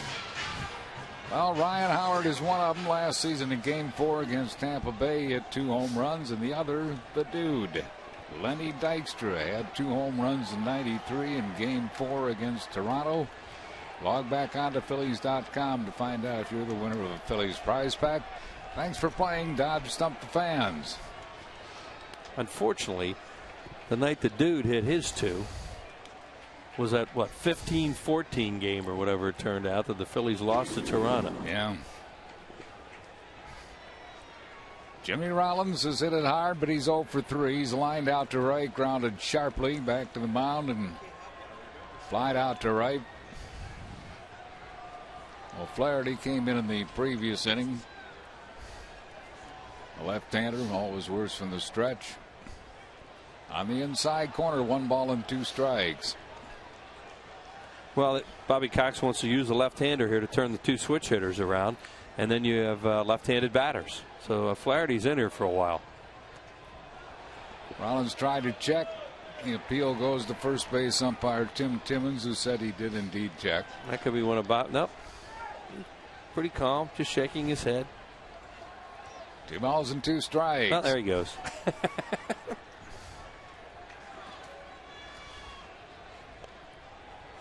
Just a tad low. It's a full count to Jimmy Rollins.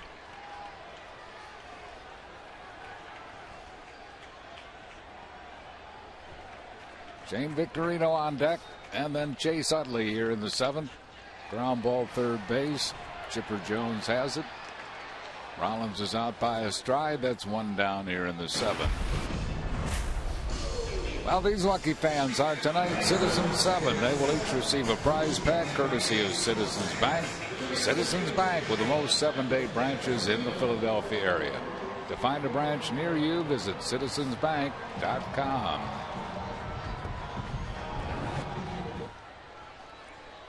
Victorino has grounded out, struck out, and walked. The frustrated Jimmy Rollins. 0 for 4 tonight. 1 strike to Victorino.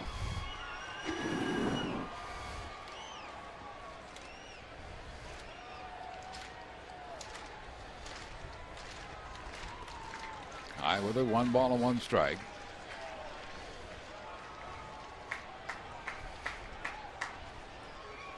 Yeah, nobody really swinging the bats real well.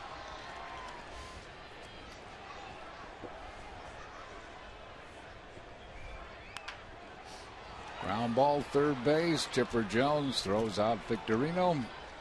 And that's 2 down here in the 7th. It'll bring on Chase Utley. Chase is 1 for 3, is singled.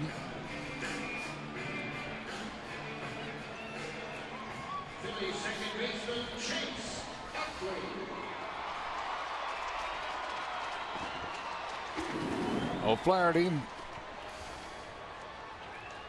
24-year-old, was claimed off waivers by the Braves from the Seattle Mariners this past November.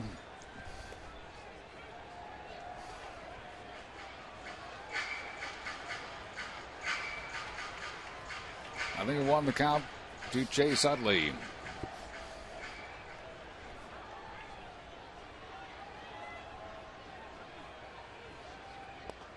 Wide, 1 ball and 1 strike.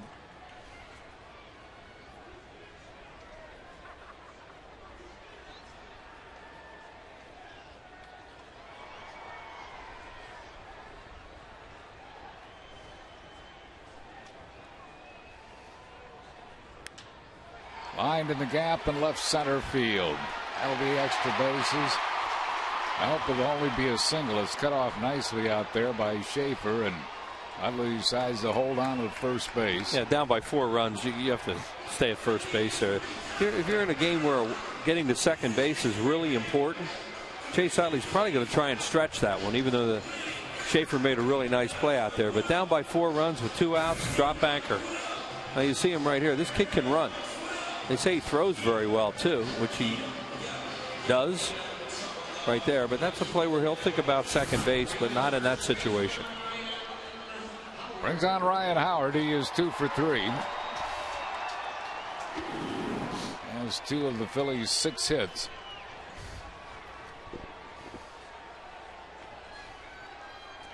Here we go again. Base runners, 2 outs. Every inning when they have a chance to score runs, there's 2 outs. And with a shift on, that'll go to the shortstop Escobar, and that will be it for the Phils. No runs, no 1 hit, and 1 man left. Phillies are stranded at 10, and after 7, it's 4-0 Braves.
Ball is brought to you by McDonald's. Introducing McDonald's McCafe coffees. Try hot or cold ice mochas, lattes, and cappuccinos. McDonald's, I'm loving it. And by your local Dodge dealers. Aaron Anderson leads it off for the Braves here in the 8th inning. That kind of night. Fans bundled up here at Citizens Bank Park.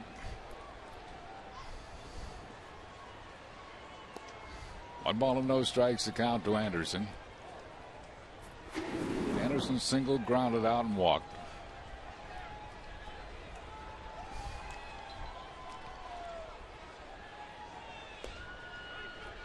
One ball and no strikes.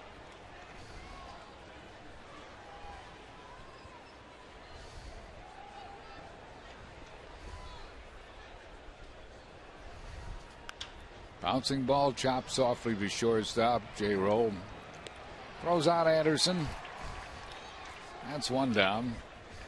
Tom McCarthy with a report for us, T-Mac. Hey, H, we see Jeff Francoeur about ready to step up to the plate for the Atlanta Braves after Garrett Anderson chopped out there. And we've been talking a lot about how Francoeur has kind of changed his approach coming to the plate. He's got a very good hitting coach in Terry Pendleton. But during the offseason, what he did is he went to Rudy Jaramillo, the well-respected hitting coach for the Texas Rangers. And Jaramillo adjusted a few things. He adjusted Francoeur's stance. Look how he's open right there.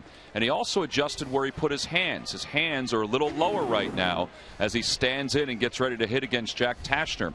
All of this made Francoeur excited about the fact that spring training was beginning. And during spring training, one of the biggest things that you noticed from Jeff Francoeur was the lack of strikeouts. During his career, coming into this year with 2,149 at-bats, he struck out 430 times. Well, during spring training, in 67 at-bats, he struck out only 6 times. So that has led him and also Bobby Cox to be optimistic that last year's struggles, which resulted in a 239 batting average, well, it may be over with. I mean, think about it. We've already seen 3 pitches. This will be pitch number 4. And early in his career, even last year, Francoeur would have swung at a handful of pitches early in the count and wouldn't have worked it to, even at this point, to a 2-2 count. Looks like he dropped a little weight, too.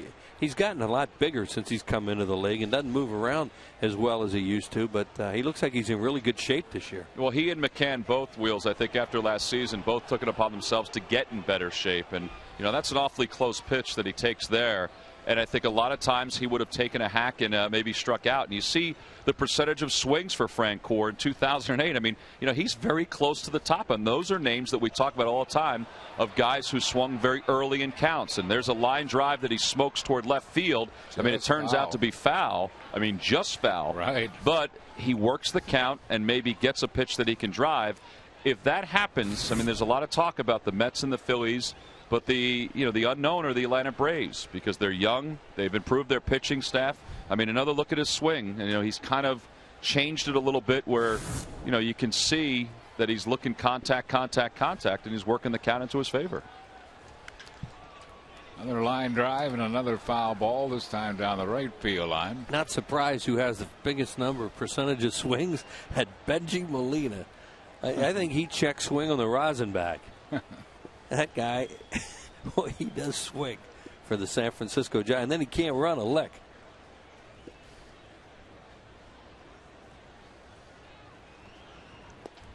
Inside, Francoeur has worked the count full 3-2. It's a good way to pitch him, though, what Tashner's doing. He's trying to tie him up. And, figure you get it far enough inside, he'll hook it foul.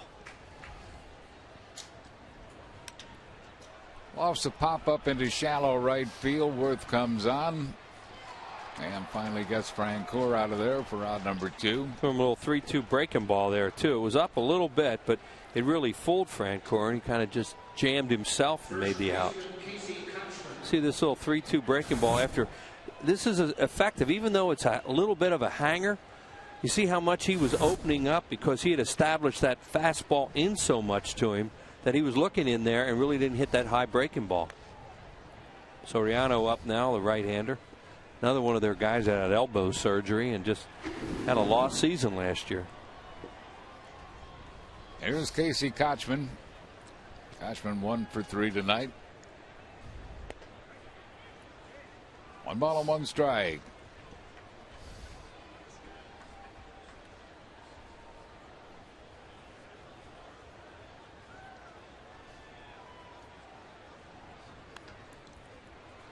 Well,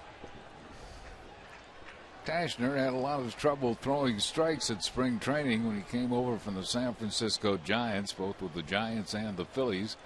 He labored in the spring, but so far so good for the left-hander who is appearing in his second game, and he's retired every batter that he's faced. It's one of his strong points, too, is he can pitch 2 innings.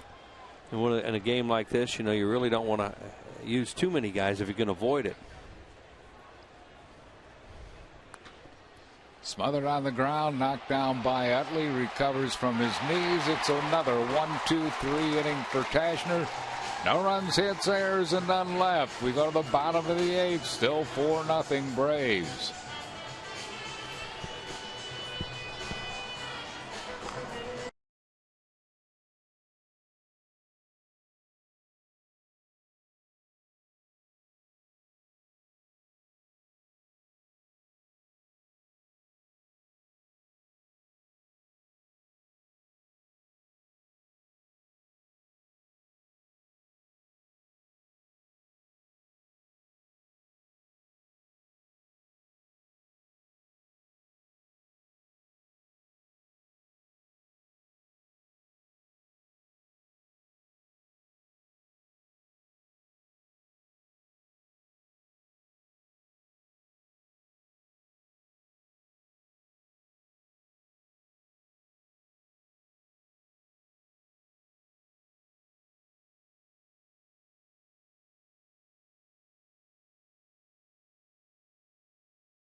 Brewers will be coming to Citizens Bank Park April 21st, 22nd, and 23rd. The 21st, 7:05. That'll be McDonald's replica ring keychain for all fans. 22nd, also 7:05 Thursday, April 23rd. Will be a 1:05 game time. A Citizens Bank Business Person Special. Order your tickets for the Brewers Series online at Phillies.com.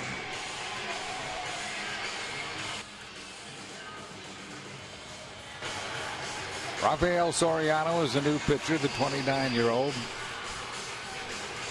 Right-hander was picked up by the Braves from Seattle December of '06 for Horacio Ramirez.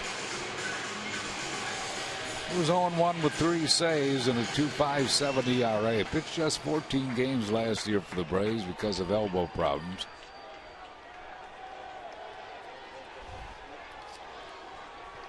Jason Worth will be the first one to face him here in the 8th inning with the Phillies down 4-0.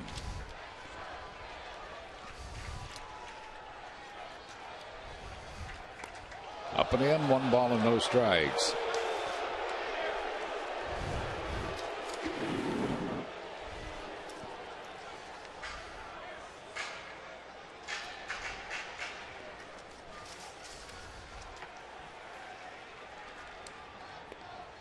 Soriano has faced Worth twice. He struck him out both times. 1 ball and 1 strike.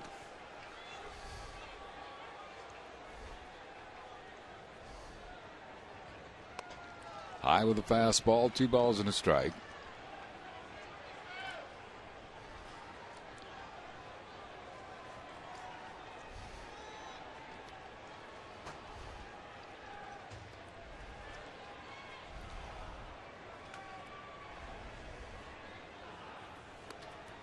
High again.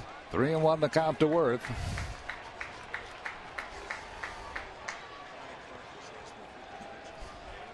Waiting on deck is Raul Ibanez.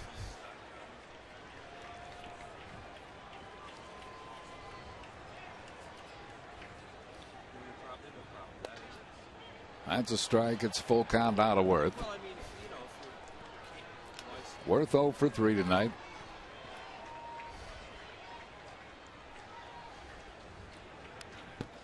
Fouls it straight back. Still 3-2. On the Toyota Major League scoreboard, the Cardinals are leading Pittsburgh 6-1 in the 4th inning. Another big night for Albert Pujols. He's hit a 2-run home run in that game. Worth goes down swinging. So that is 1 down here in the 8th, and it'll bring on Raul Ibanez. Well, don't forget the starting time will be tomorrow at 3:15, but plan to come early because we have the ring ceremony tomorrow afternoon. Don't miss a moment of the great pregame ceremonies. Tomorrow's ring ceremony pregame program will start at 2:15.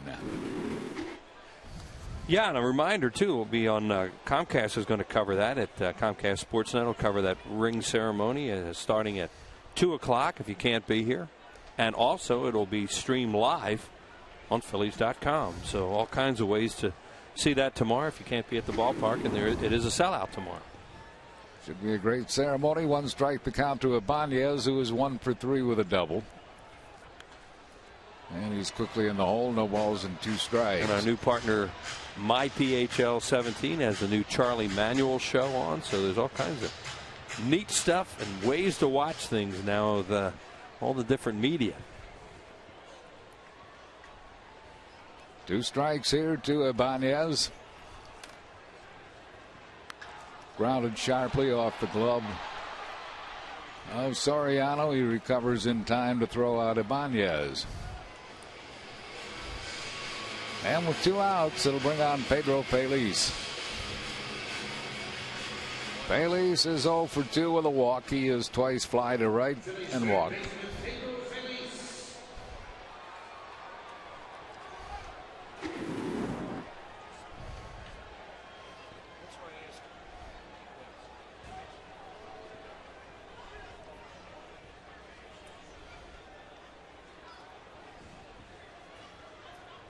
Two outs, no base runners.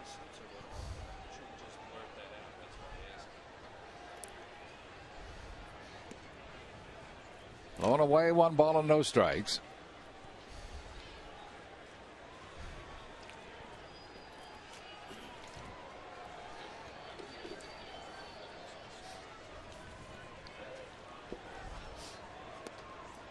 Doing nothing the count to Phillies. This guy will be a great addition to their bullpen. Him and Moylan and Gonzalez. All three of them have had big time injury problems the last few years and just decimated Atlanta's bullpen. And they have all three of them back now. And they really feel good about that.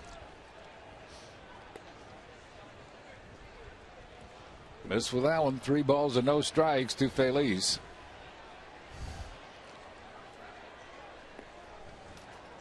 There's Peter Moylan, the Australian. Walked him on 4 pitches. So Phillies is aboard. And we'll bring on Carlos Ruiz. Clay Condrey getting loose in the Phillies bullpen after Tashner did a good job. Carlos is 1 for 3.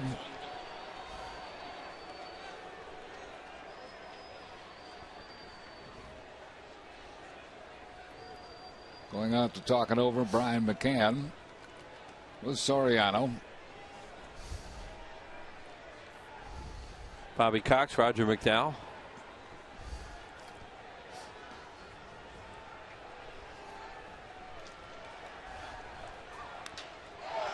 High towering fly ball tight to the line and left and is out of play. Fans want something to happen so bad right now. They're cheering the 250-foot fly balls. Yeah, really. That go foul. I mean, everything off the bat, it's one of those, come on, somebody do something. And sooner or later, somebody will. Well, the Phillies have certainly had their chances. They have stranded 10 through the first 7 innings.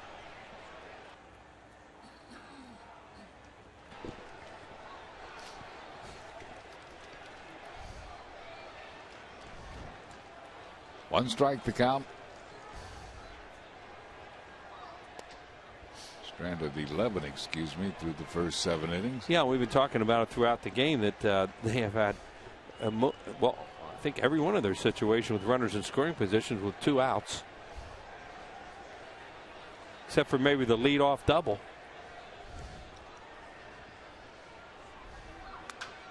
Broken bat, foul ball. Bat really splintered. Barrel of the bat going all the way out to Sam Perlazo, the third base coach. That's a splinter from it. Went halfway to Perlazo. 1 ball and 2 strikes.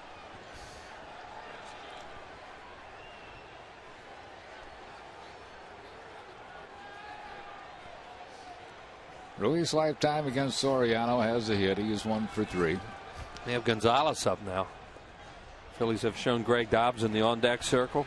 Gonzalez technically their closer, but they've used the other left-hander. Flaherty did a nice job here tonight, so they're starting to warm Gonzalez up out there with Moylan. There he is. 2 balls and 2 strikes. Close. Soriano won a good slider. Yeah. Didn't get it from plate umpire Mark Wagner. So the count's gone full. Phillies will be taken off from first base with 2 outs.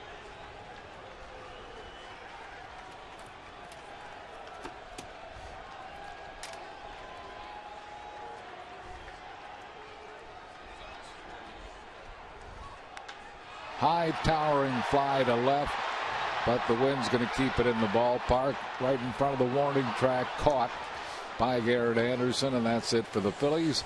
No runs, no hits, and 1 left. We go to the 9th inning. It's 4-0 Atlanta.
That'll be the final game of this series with the Braves at 3 o'clock. Will be on Comcast Sportsnet at 3 o'clock.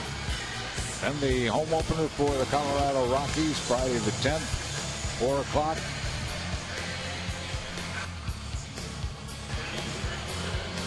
And Saturday the 11th will be on Comcast Sportsnet at 8 o'clock. Friday will be on the Comcast Network. And Sunday at 3 o'clock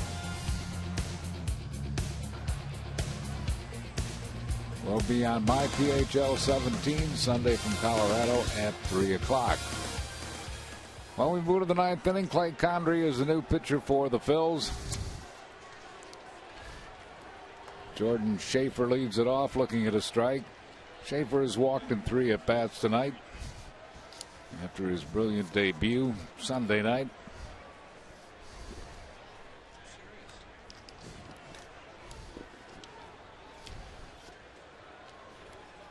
No balls and 2 strikes.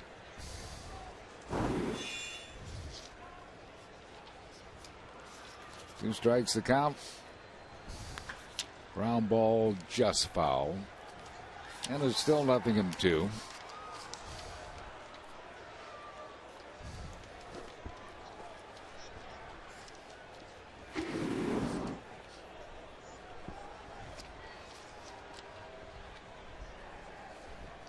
Greg Norton on deck. Bat for the pitcher. Norton's the one guy they have off the bench who's a left-handed hitter. He's actually a switch hitter, but a much better left-handed batter. Schaefer goes down swinging. 1 down, and Norton coming up.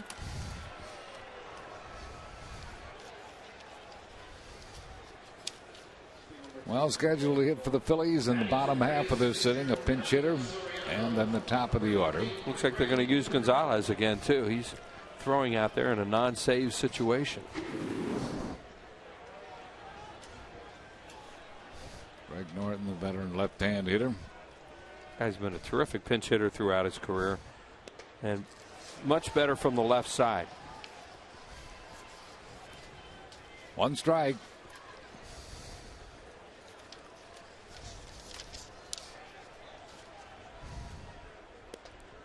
Two quick strikes.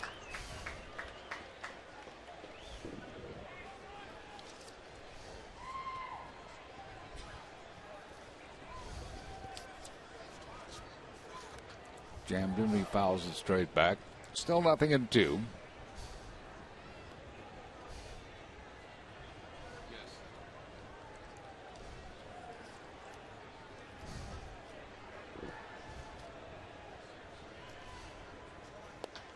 One ball and 2 strikes.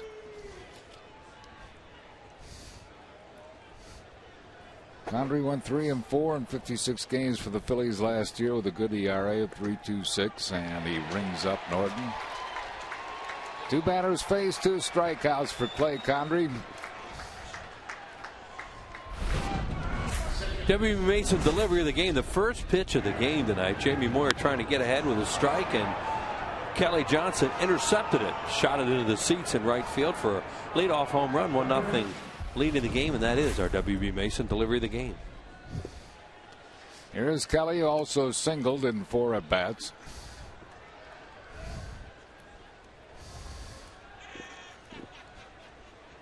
Phillies bullpen, which was superb last year, has picked up where they left off. The Phillies bullpen has done a great job. This ball is juggled by Rollins, but he recovers in time to throw out Kelly Johnson. Great recovery by J-Roll. No runs, hits, errors, and none left. We go to the bottom of the ninth. Phillies' last shot. Braves 4, Phils nothing.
30-year-old left-hander will be the new pitcher. He pitched on opening night Sunday night. Phillies got a run off him. It's the only run they've gotten off the Braves in the whole series to this point. That run off Mike Gonzalez on Sunday night. He came in, had a little bit of trouble, but then when he really needed to get some big outs, he got 2 strikeouts here. Threw Ryan Howard slider after slider after slider. Got the 3-2 into a fastball right down the middle and just froze him. And then it got Ibanez on a fastball in to end the game after the Phillies kicked up a fuss there in the 9th inning. It was the same situation as now. It was 4-0 when the 9th inning started. It's 4-0 tonight as the 9th inning begins. Eric Bruntlett will lead it off for the Phils. Bruntlett came in as a pinch hitter on Sunday night and doubled off Gonzalez.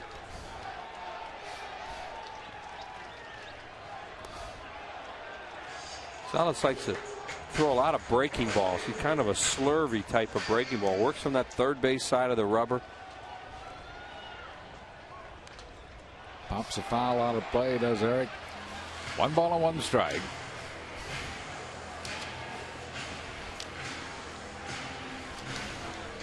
And you see way over in the third base side. I guess he feels that's a better angle for his breaking ball because that's his best pitch. Line drive to left field, but there's Garrett Anderson, and that's 1 down here in the 9th inning. And we'll bring on Jimmy Rollins. J-Roll wearing an 0 for 4 collar tonight. Went 1 for 4 in the opener.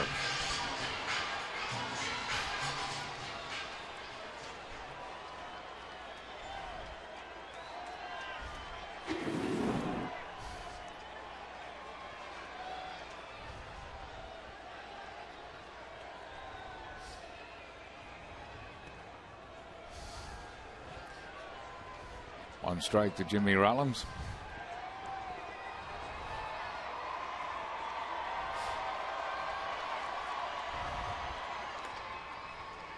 Ball on the strike.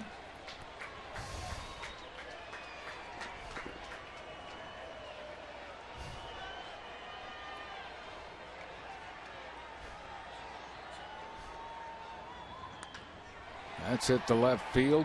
Anderson has to backtrack on the move, makes the running catch.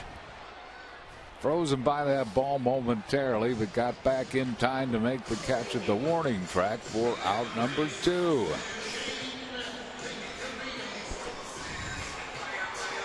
Brings on Shane Victorino. He's hitless tonight, 0 for 3 with a walk. Looking for his first hit of the 2009 campaign.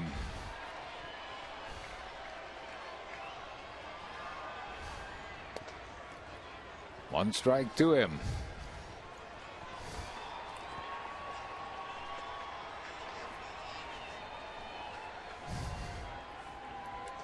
High 1-1.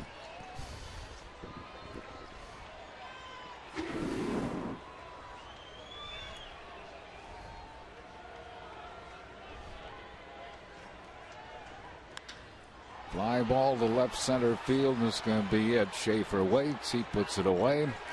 And the Braves have made it 2 in a row, shutting out the Phils tonight by a score of 4-0. 1-2-3 9th inning from Mike Gonzalez, as Atlanta makes it 2 in a row.